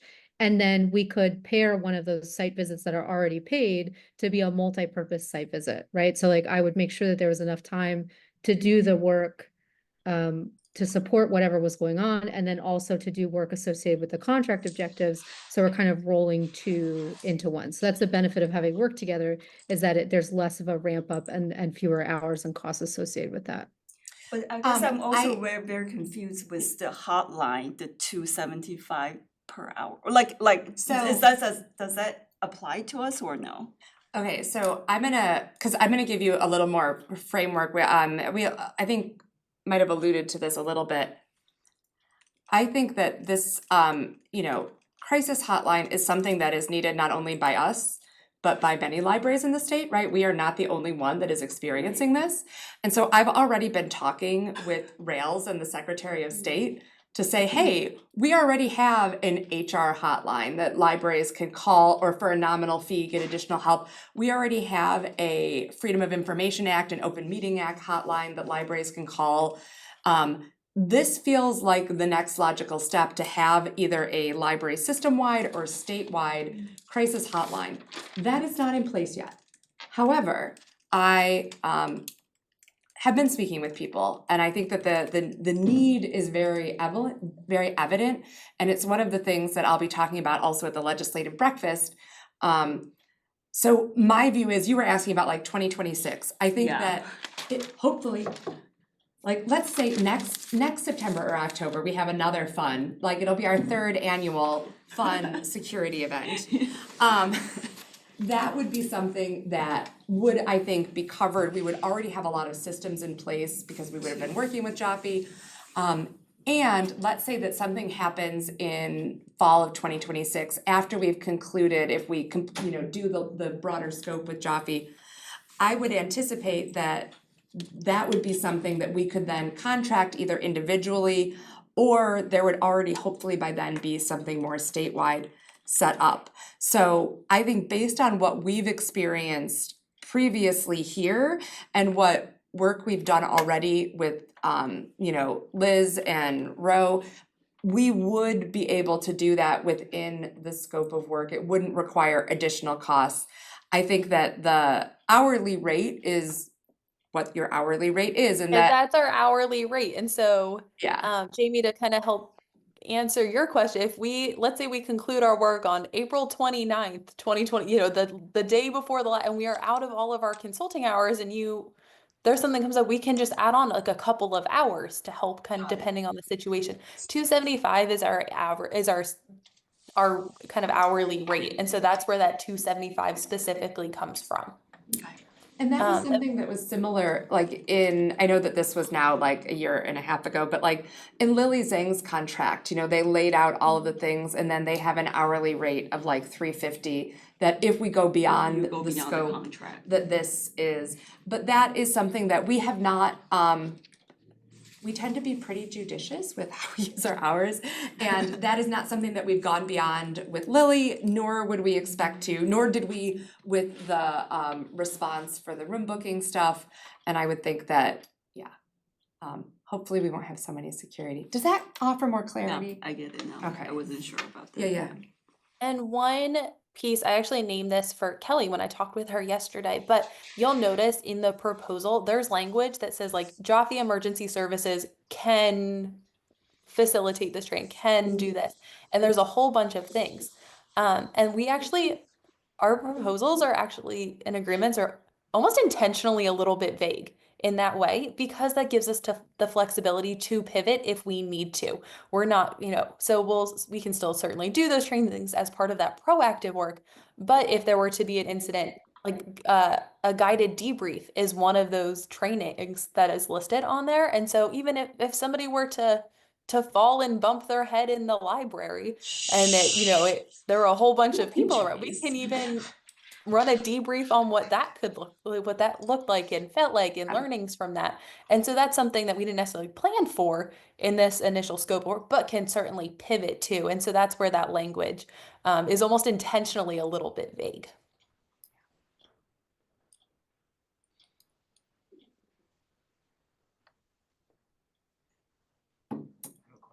Yeah. One area where I got a little confused was with your slides, you mentioned RFPs within like option B. And then when I look at the packet, I kind of saw RFPs just in option C. So I didn't really understand, is that part of the mixing the consulting hours in? So the RFP is in each. It's in A, it's in B, and it's in C. In C, it really is just the RFP development. We've stripped out everything else. So to give kind of more options. So option A is a full-scale analysis and review of the building, the comprehensive like review of planning and procedures. B is splitting that up into 2 different fiscal years. So if the board chooses and just wanted to start with 1 fiscal year, option C is just doing the RFP and having access to the crisis hotline. Does that?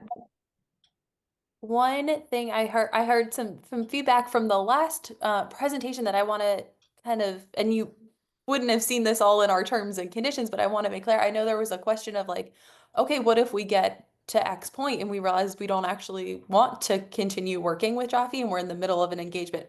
What we hope you want to continue working with us, but we also have language built into our agreement that says you can opt out at any time with 30 days notice. And so anything that Liz keeps track of all of the hours that she uses when she works with you all. And so any of those hours or site visits that we haven't used, we would then refund you all for. And so I just wanted to name that piece because I know that was a concern that came up out of the last presentation.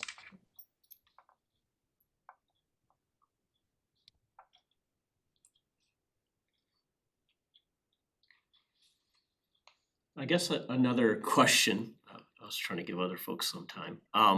I took some notes though.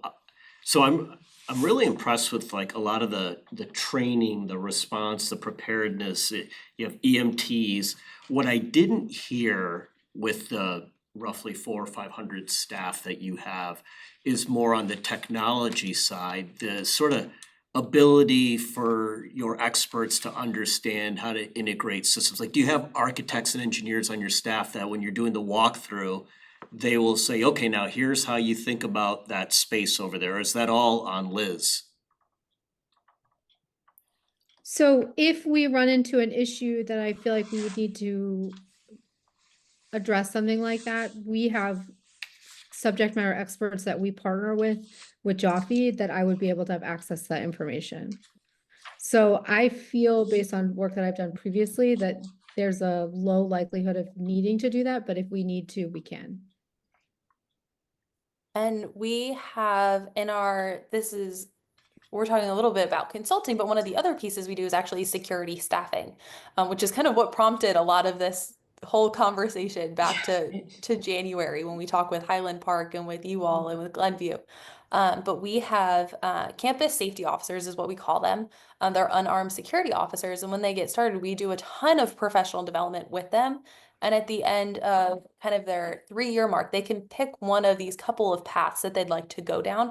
One of them is actually down this like tech route where they're learning kind of how to work within a command center. We have a couple organizations that have command rooms with cameras everywhere and alarms and systems, and they're the ones who are learning kind of how to operate that system. And so we have some like internal trainings also built in around that in order to help train our own staff in that work. Great.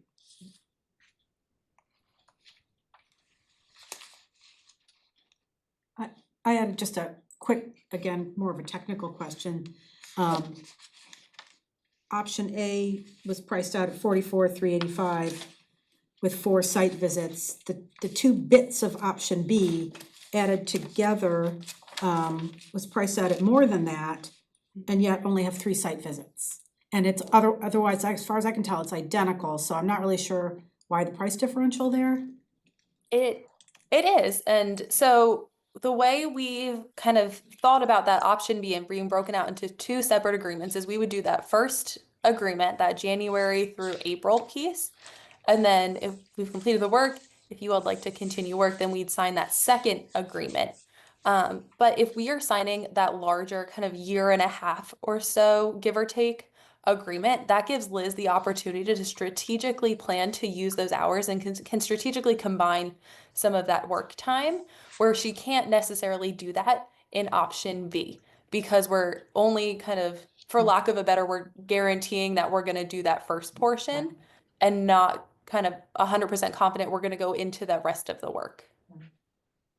And so we pass those cost savings along to you all in option A. Got it.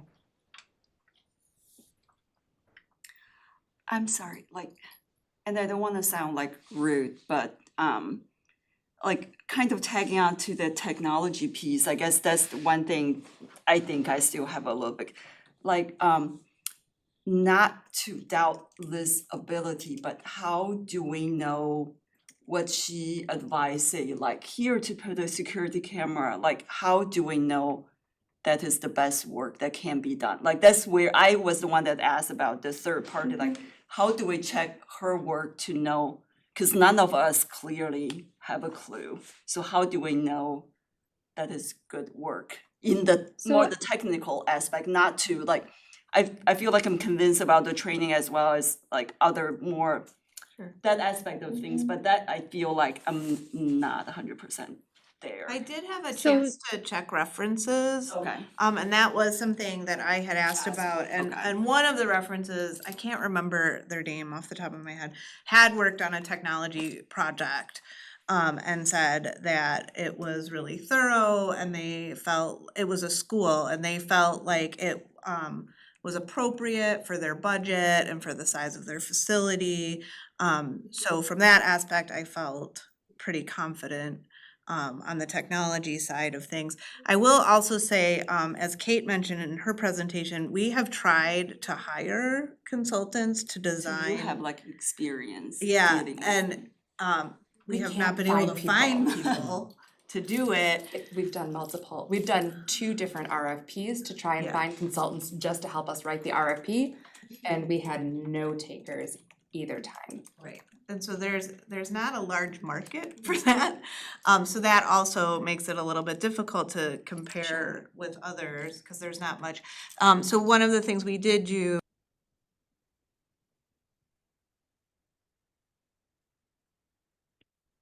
made suggestions, so I have all of that information So we can sort of combine all of the information that we've gathered over the last couple of years to make informed decisions. But beyond Northbrook Police, there haven't been a lot of other folks that would come in and say, you do need a camera here, but not here, and I get it. And it's splitting the difference between what the facility actually looks like on the ground, how do we integrate the existing technology pieces that are there currently, which is not something that a lot of security companies are that deal with this type of hardware and software are crazy about doing. Usually their preference is to come in and just gut everything and completely replace it. But that's not my preference because I want a vendor that's going to work with what we have already. So that way, when we want to add on in the future, we can go back and call them and they won't just continuously rip out everything that we've already installed. Every 5 years when things improve, we can make choices about what improvements need to be made and what technology we want to leave in place.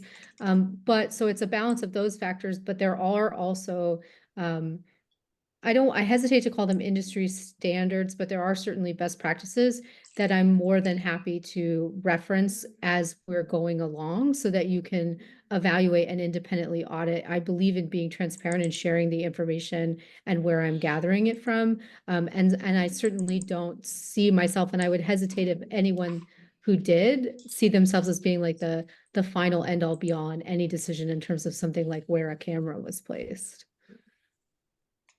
Thank you. We also had the opportunity when Liz and Cynthia were here to do a site walkthrough with them and I found it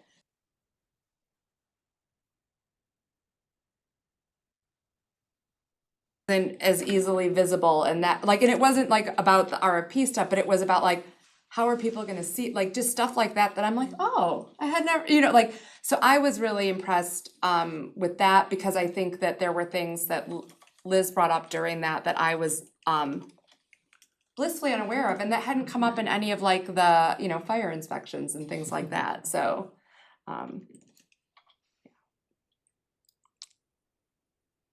Any other questions?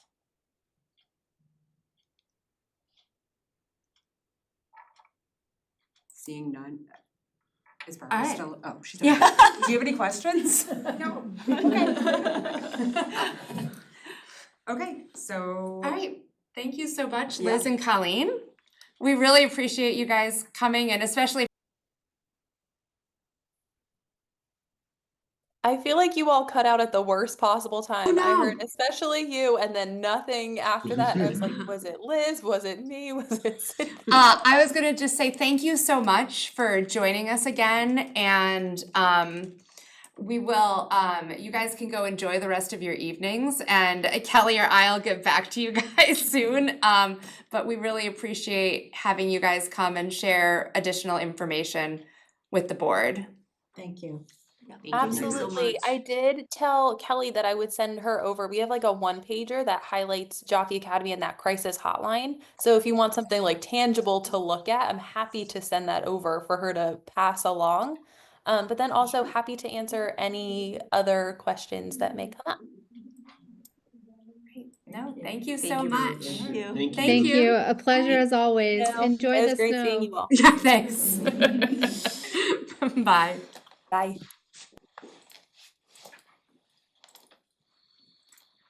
Okay. Do people need a break before we discuss this? Yeah, my leg was falling asleep. Okay, shake it off. We're taking 5. You're asking about the chairs. I think the chairs are great.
too much.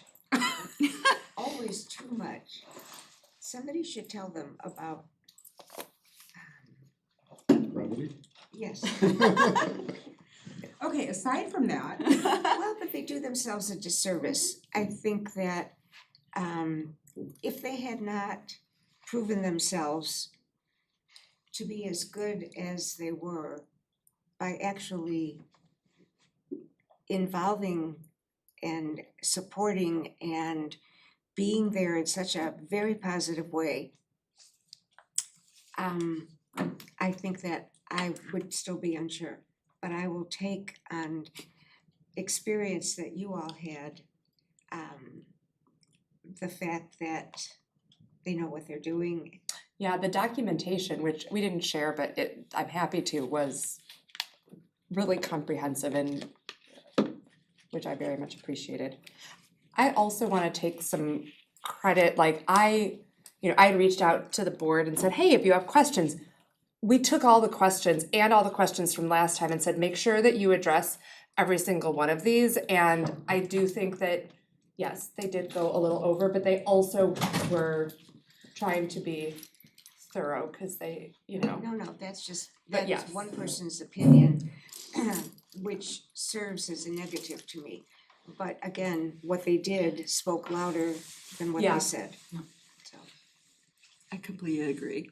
That I'm really impressed with Liz, but I think they also almost did her a disservice. If like each time she answered a question or approached something is really thoughtfully done, but like I don't even know what her position is in the organization. I think she probably had a list of stellar kind of experience and examples that's a little bit more convincing me of both her expertise as well as her approach. But I think that only came through by interacting with her, not by the rest of the stuff. So not that that has anything to do with but I agree with that point. But I'm supportive of that. I'm convinced that she is good for what we're looking for.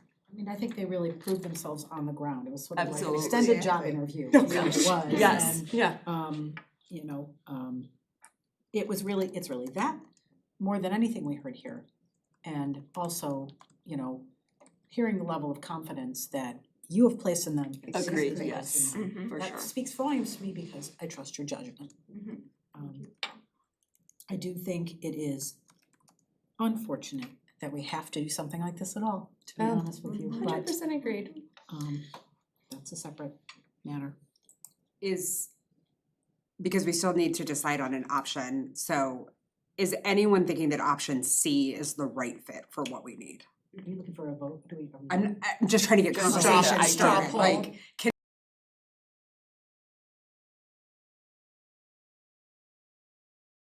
need something more than an RFP. Oh, C, I think you said B. C. No, see. C. Okay, so we can scrap that one. Are there thoughts on the other options that have been presented? is there any reason not to just go with the one that meets your needs the most? Which is that, number one? The Well, original then, proposal. The only reason, if we didn't want to, is if we thought, well, let's just try this out for a bit, do that short-term B, and then make a decision down the line to do part B2. But other than that, no, they're identical. Honestly, well, they weren't identical because one had 10 hours more than the other. Yeah. They had One different is number more of site expensive, visits. yeah. Yeah, well, One that, had 10 hours, Yeah. which is why it was more expensive. Yeah. That was B. But if you can terminate on 30 days' notice at any point in Exactly, I time, was like, then why, That's an what's interesting the point. point of What do you need B? B for? Yeah, exactly. A it is.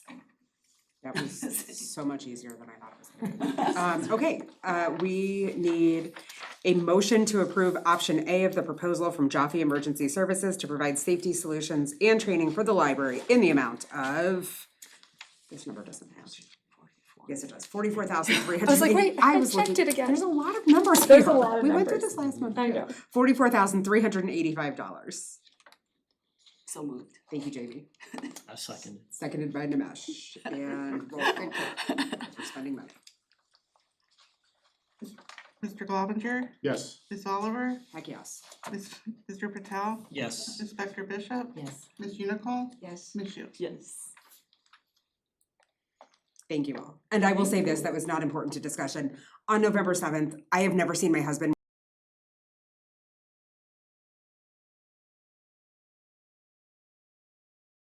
so I didn't want to say that to sway anyone's decision, but my husband does not get nervous easily and was like trying to talk me out of coming to the library and going to Starbucks and being down the street, which is a special treat because you know he doesn't let me go to Starbucks. Okay.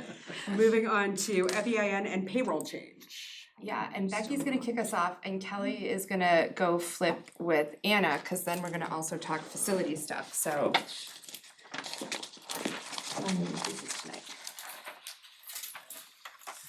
You're gonna kick Started? it I off, was gonna yeah, and kick then it Anna off. will come. All right, okay, and Anna will I'm gonna just join. go get ready for the next. Okay, so as the board already knows, it was the Village of Northbrook's decision to no longer process our payroll. We are abiding by their timeline, and so we have chosen ADP as our new vendor. They've given us until January 1st to enact the change. We are swiftly moving along, meeting our targets, but it is a compressed timeline. And Anna and I are working steadfastly to work with ADP to be efficient and communicate all the changes we're making to our staff. We're learning as we're going through this process, and we're going to, I'm kicking us off, pivot as we need to, because things may come up that we are not aware of that we need to address in the payroll transition. We have made a few changes that we have communicated to staff that were part of the consent agenda, the memo you received. We have decided to move to a bi-weekly payroll. Staff will receive paychecks every other Friday. So there will be a change from 24 to 26 pay periods a year. Currently, for those who do not know, our part-time and regular part-time staff are paid in arrears. In order to be consistent, we have decided to move our full-time staff to also be paid in arrears. Currently, full-time staff are paid to date, so current, and there are some logistical challenges involved with paying someone current and paying other people in arrears, and it gives us greater flexibility and efficiency to process payroll. And then finally, the other change is full-time here at the library is 35 hours a week. And if we have full-time exempt and we have full-time non-exempt staff. If a full-time non-exempt staff member currently works over 35 hours per week, they receive additional time off in lieu of payment for that time worked. We are proposing making that change so that they will, if they work over 35 hours a week, instead of receiving time off in lieu of payment, they'll receive pay for those hours worked in excess of 35. But we expect them to adjust their hours in subsequent weeks. We find that these changes will really allow us to be efficient. It's easier for tracking in the new ADP payroll system. But we do acknowledge that with these changes that we are making, change is hard regardless of the change that you're making, but when you are changing how people are paid and how they're compensated, that adds an extra layer of difficulty and challenge to our staff, which Anna and I are acutely aware of. And so we have been extra communicative with our staff. We are setting up office hours. We are giving them extra support to navigate them through these transitions. We appreciate them being with us and the work that Anna and I are doing to make this happen by January 1st. We've had a couple of meetings with ADP in the last few weeks to talk about the project, to get all the data imported into the new system. Anna, do you want to talk about what's happening? ahead. I'll just keep No, going. no, I'll just continue. ADP is uploading the payroll data next week while Anna and I are out of office during Thanksgiving week. We're going to review the uploads that they're putting into ADP the week we come back December 2nd. And then we are, what's very important to us is that staff are sufficiently trained and that we run system testing in mid-December because we need to do some test payroll runs before January 1st. So that's the timeline. It's condensed. But we are making the best with what we have, and it's a top priority of Anna and myself.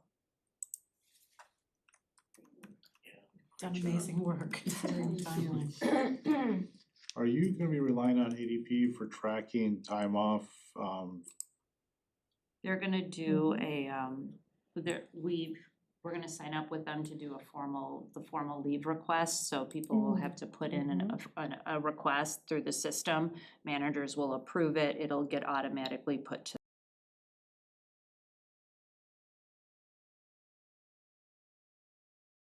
I would caution you to have overlapping systems when you implement it. Okay, We use it. in we have house. one right now, so we can continue to use that. We use theirs in our office and it's confusing at best, Okay. their system.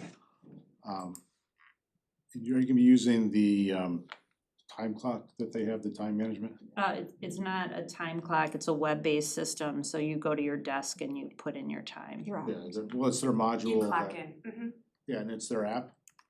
We're not letting people do it on their phone, they have to go to their computer and do it, log The way into their- the The website. way that interacts with the payroll module can be a bit difficult, so I would also caution you to, go through the process a few times Yeah. and see how it works. Right. Cause if you're trying to implement the payroll through the app system, it doesn't really work smoothly. Okay, That's good to know. thank you. That's helpful. Anything else on payroll and FEIS? Thank you both for all your work.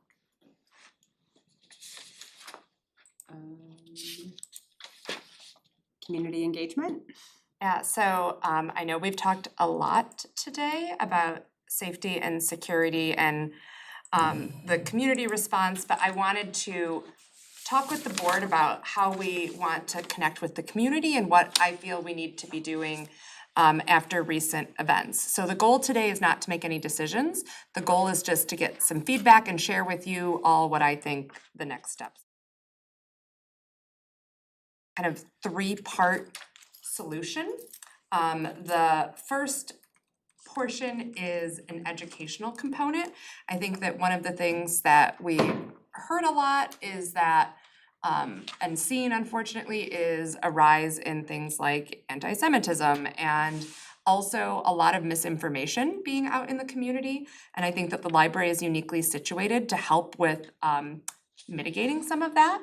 And so some of the things that we brainstorm on staff is restarting our Let's Talk series, perhaps talking about intellectual freedom, the First Amendment, free speech, also talking about the Jewish experience in Northbrook, addressing anti-Semitism, doing sessions on the history of Israel and Palestine, and just seeking this, giving this as an opportunity to engage our entire community in learning about some of these topics that arose. We also thought it would be helpful to maybe connect with our wonderful Northbrook Voices Oral History Project and perhaps give opportunities for people to come and share their stories, do kind of like a moth radio hour kind of a thing. The Museum of Tolerance is one thing that one of our local legislators recommended to help with kind of, again, addressing that misinformation. How can we build more caring for all the different members of our community. I've spoken with a number of different members of the faith community during this time, and we also thought it might be interesting to do kind of an interfaith panel. So this is something that staff are gonna be working on, developing kind of a series of programs and looking at this, but I did wanna also open it and see if, while typically the board members do not engage in developing programming, if anyone has a strong interest in this, in helping form kind of like what are some of the educational pieces we wanna look at, we thought we could bring, have a board member come if they're interested and interact with staff as we're working on developing this.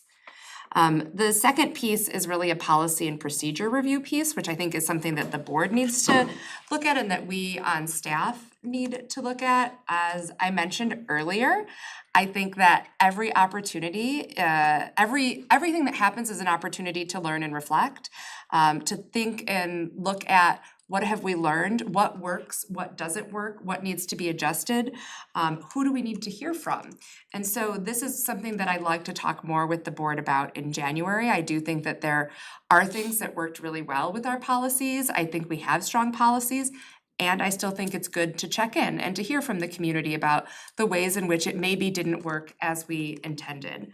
I also think that this is a great opportunity to have staff weigh in and make sure that we're using this also as an opportunity to help clarify areas that people maybe are interpreting differently than we intended. So I'd like to bring to the board a little bit more fully formed plan in January. And then the last piece that I think we really need to look at is we heard from a lot of the community that they felt pain, they felt that the library wasn't a safe place, they felt that the library wasn't for them. And this was both from people who felt that the room booking should move forward, as well as people who did not think that the film should be shown in the library. And I think that that speaks to kind of some of the trauma stuff we were talking about a little bit earlier. And I think that we as a library are a community center. We are a place where we can think about how can we create spaces for us to come together. This is one though that I don't have a really definitive, like, here's some examples of things I think we could do. I think that we need to ask ourselves, like, how can we come together? How can we celebrate? How do we make space for people to feel heard, and what role should the library play? We do know that President Cicela had mentioned doing some type of community event. I checked in with Village Manager Kara Pavlicek yesterday. She said that she was not aware of what was going on, and I've been unable to get any response from the village president at this time. So I don't know what is in the works for that. But I do think that this, if they do move forward with something, I have expressed interest in having the library partner. At this time, though, I have no information.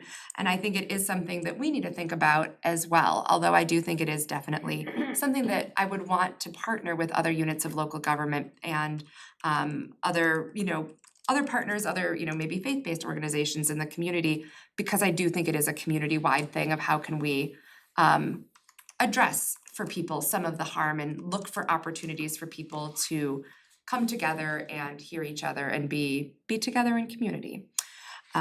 So those are my ideas, and I would love to hear from the board from the kind of educational component, policy and procedure review, and coming together piece. What are your thoughts, and what role do you think the library should play? Or does this feel like too much? I've been told that I sometimes go a little bit overboard in my ideas.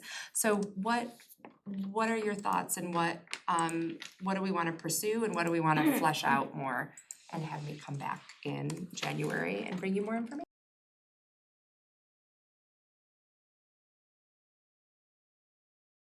Happy to answer any questions on any piece of that.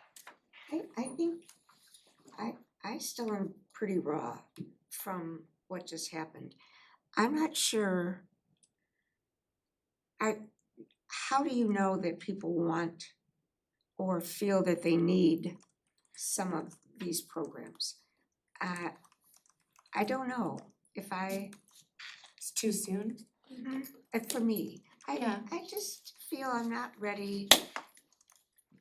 I think you talked about processing. I don't know. It may be just too soon. I think by the time you plan anything, because you're talking about coming back in January, 2 months. I mean, just to talk about what are the ideas, by the time you plan anything, it's gonna be March to April. I understand that, but I guess it's how do you know what's gonna be meaningful? I mean, those are ideas that you've come up with or that we can come up with. What's gonna be meaningful to the community? I don't know what's meaningful to anybody at this point. I'd hate us to take the position of lecturing or maybe it's doing what we did, which is to process. Maybe it's just groups coming together to talk about how did you feel and what could we do about it. I think there's a step in the middle somewhere. That needs to happen, yeah. Similar to that, Barbara, like when I looked at the first slide, I got a little nervous about someone misusing Exactly. those great ideas that were on there, and that and that's unfortunate that I even think that But way, we that have to. like it stirs some new controversy as opposed to what your intent was. I like the ideas, I'm just saying, given what's gone on, I don't wanna provoke anybody. Yeah, that's a very valid point, Nimesh. I had not. Always hopeful. I really like the idea of the community. How can we be a force for that? And I don't think it needs to be a big deal. It could be for Valentine's Day that people reach out, make a Valentine and give it to somebody. We want to promote kindness. The library is a good place to share love and learning. And so make a Valentine and walk out with it. And I don't know, I think that it doesn't always have to be coming together. It could be sharing it out.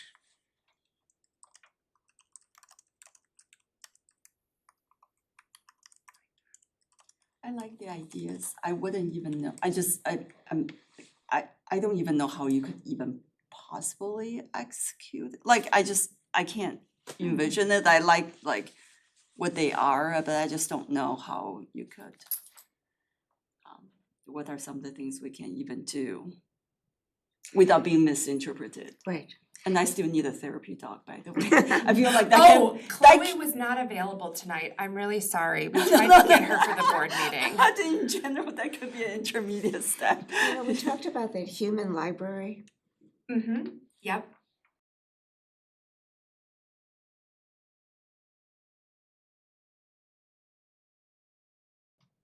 kind of do some of the leading, and by that I mean others in the community. Cause I think if you're inviting some of the other community members that come in and to lead a presentation, you know, as their response, you're opening up for them to try and educate on their perspective as opposed to the library trying to lecture, as Barbara was saying. I think back to the day that there was it was making the origami, and it was probably one of the sweetest days ever, where members of the community and the staff has set up all these little activities stations, and people were in small groups, different ethnic representation, children involved, everybody just, and then there was music. Mm-hmm. I guess for me, it's just providing gentle reminders about what it is to be a community and to celebrate different cultures. It was just a wonderful day. Yeah, for our One Book, One Northbrook kickoff. I remember that. That was awesome. And so maybe it's leaning into what I'm hearing Barbara you say is like leaning into the stuff that we're already doing, but being more pointed in like, we're doing this for this reason, to bring people together. Like maybe we're already doing things and it's not adding more, it's just more deliberately calling out what we are doing and why. There's so much good stuff going on. Yeah, this is true. And maybe it's just labeling it, you know, growing together, or however we want to frame it. I feel like I cut you off, Stacy. I'm sorry. We're in hour 4, there's no rules. I was actually gonna say that it sounds like, based on what everyone's saying, we really just need to lean into our mission and vision and just keep doing what we're doing. And my hesitation around any of this has been positioning ourselves as though we have relationships to repair, because at the end of the day, we were a venue and we were a modality, but we weren't the cause of the pain in our community, regardless of how people perceive that. And the room booking could happen again, or something similar could happen again, and I don't wanna try to counter every time people in the community are upset about something that happens in the walls of the library, because that becomes a never-ending game, and that's not sustainable for any of us. But I think Barbara's right, there's already amazing things happening, and we don't need to raise a flag and draw attention to it in a really overt way of we're doing this because of these other things. It's just continuing to show up and support our community. I also was thinking about the event that Janet, Jay and I were at the synagogue in September. And was that September? That feels like a lifetime ago, September. It was September. And I don't know what I expected, but the turnout wasn't huge. And I think people process things differently and they process in their own Right. community. And we were all there for our own reasons. And also, I went to my own synagogue and I met with my own rabbi and I talked to my neighbors and like I found community in the places where I needed it. So I don't know that this is like people are going to find the community of the library if they need it, if that's what they need to heal. And we'll be here. We'll always be here. But I also like Barbara's idea, just like without the theme, but perhaps in the programming. And just because we all talk about that, we all kind of need a little bit more healing and, processing, like just things like that gives like a venue for being gentle, being kind, having compassion, making things that's almost like a healing. I don't know how best to describe it, just something gentle but general, but like just promotes kind of, like good feelings. So and- Glenview just did this awesome community art project where they had a facilitator like talk with people about I forget what the question they asked was. What kind of Like what kind of future, what do you wanna hope s- for yeah. in Glenview? And they wrote them on these long strips of paper and then they installed them. The installation is up right now in the library and it's like a public art installation, but it also was, they went to a bunch of different community events and schools participated and they did some library stuff and it was like and then it's this beautiful display and all of these like blues and whites, it has this kind of like aquatic feel to it. It's like these long strips, so you Yes. can lift them up and read them. It's kinda Yes, cool. and so it's like both interactive as well as, and it was, the goal was to find ways to get people to feel connected to their community. Called And Currents, a community art exhibition. Yeah. If you Google it, you will be able to see it. I think I'm gonna push for this. I think enough. Yeah. There's enough going on. I think you don't need to add something, right now. that's fair. Sorry, Kelly And- isn't in here, or she would be saying the same. And I think that we've got so much good stuff and I love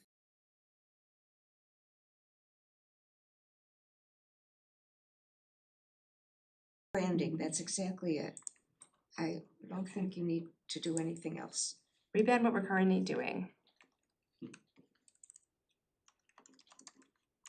Great. I love it.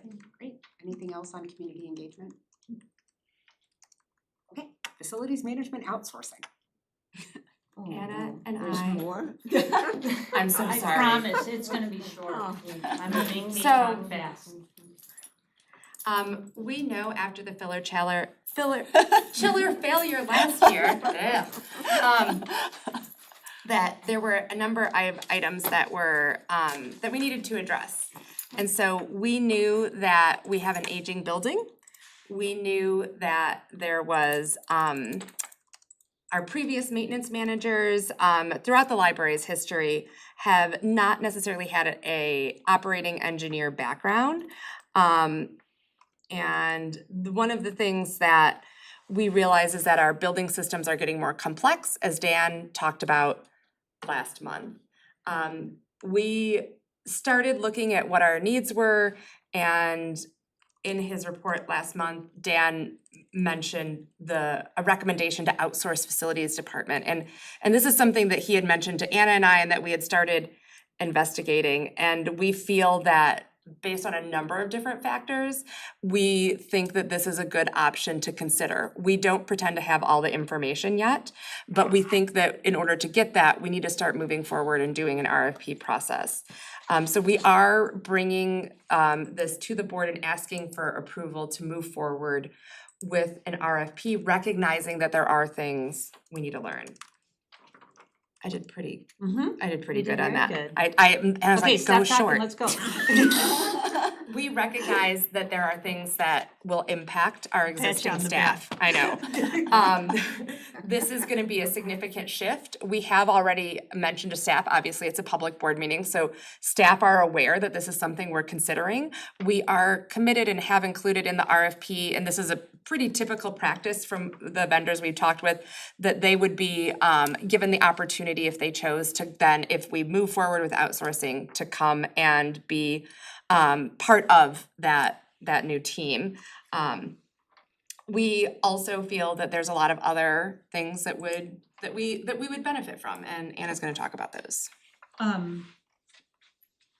We kind of feel that outsourcing is gonna help us fill tough positions by giving us skilled workers. In October, one of the facilities members left, and we have had a hard time filling the position. We've gotten lots of applications, but nobody with a facilities background. So, and also people that only wanna work first shift and not work second shift and not wanna work weekends. So by outsourcing, they're gonna have staff that can fill this time for And this us. has been an ongoing. Yeah, this isn't the staffing- first time we've had this the issue. This staffing is- has always been a challenge. We also think that service and efficiency is gonna be improved for both the staff and community, because these people are gonna be skilled in facilities management. While we don't know what the costs are gonna be, we expect to cut down costs on third party. Like Tom and Dan are able to do stuff in-house that our old staff couldn't do. So we're hoping that even maybe with a rise in the cost to outsource, we'll be able to decrease some contracted services costs. And these staff are gonna be trained with safety standards that I don't wanna say we weren't doing, but they're gonna make sure that their staff are properly trained and in compliance. So, the RFP that you guys saw is being reviewed by the attorney. I believe we got it back We did. this week. It's back, yep. And we will send it out either tomorrow or before Thanksgiving. We want the vendors to submit proposals by December 20th, and then Kate and I will review them and evaluate them on cost, experience, and the ability to meet our needs. And then we hope to provide our recommendation to you by January.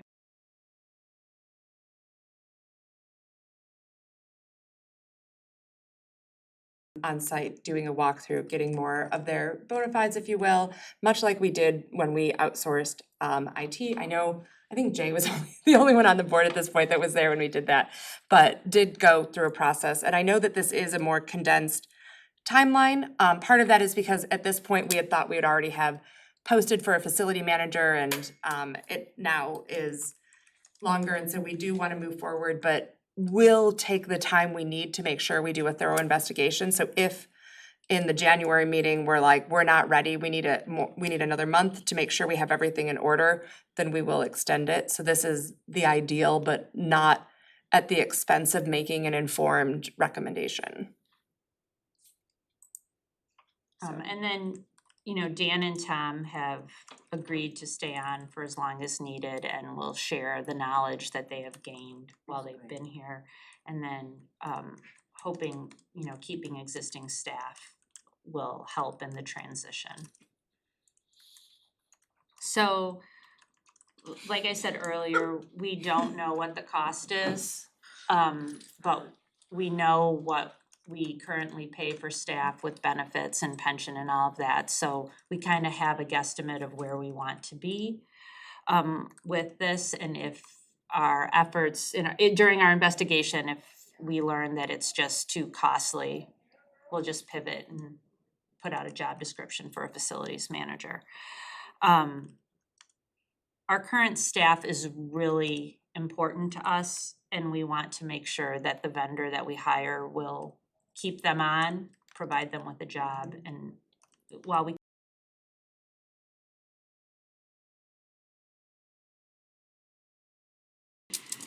and as Kate has said, as we've said a couple times, there are a lot of unknowns, and this is just an investigative process, but we feel that this is how we're gonna get the information we need to be able to present a recommendation to you. to move forward, or not. I think it's a fabulous idea. I previously worked for the Village of Glenview, and this is what we did. We outsourced our entire maintenance team, with the staff that we had on board being taken on board by the vendor that we hired. Not only did it meant that we had a whole stable of experts out there, as opposed to the one person who was in the building or two people in the building.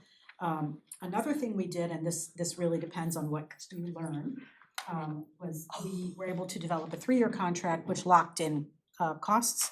And I mean, obviously the costs went up a little every year, but at least you knew what they were. So you could do forward planning for like 3 years, with obviously the sort of Ability to disengage if it is not. if it wasn't working. That's all. Other thoughts, comments? I think Dan's presentation last month was so insightful, and the things that he pointed out that we really need to step up and issues that have gone unnoticed, I think this is a great idea. Yeah, and as opposed to the word investigative, you really want to find a selection, that's the real goal, not just, I would hate to fall back.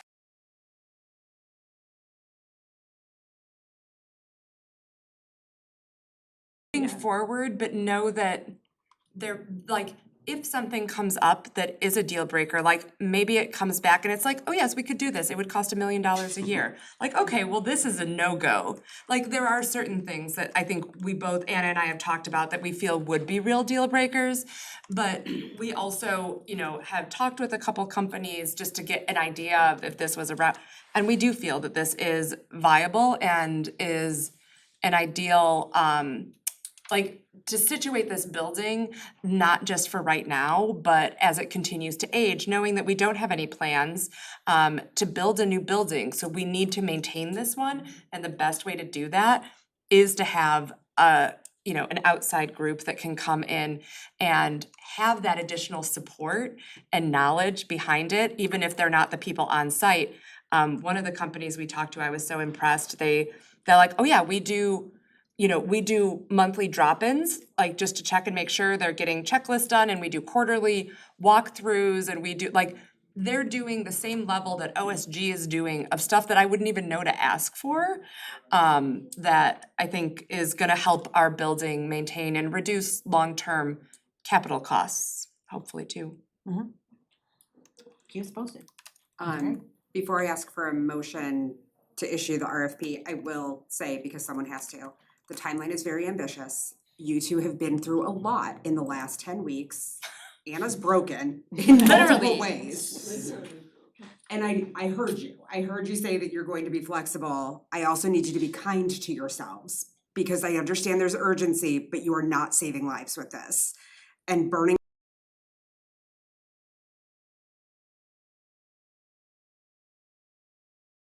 with that timeline, because Tom and Dan aren't going anywhere. They've said that. Truth. And we will continue to lean on that. Thank You you. need the time, That's take an the order. time, yeah. Okay, can I get a motion to issue a request for proposal for comprehensive facilities management services? So moved. Janet's awake. Anyone else? Second from Jay. All those in favor, say aye. Aye. All those opposed? Seeing none, go forth an RFP. Quarterly strategic plan report and executive director quarterly goal check-in. So we'll go over this more at the next quarterly meeting. Great. Love that. Agenda building, there's no meeting in December because we had 2 tonight. Happy holidays to everyone. In January, we will discuss the community engagement thing more, maybe.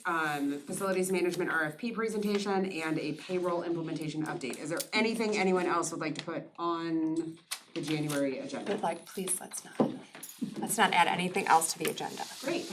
Seeing none, I will adjourn this meeting at 10:38 p.m.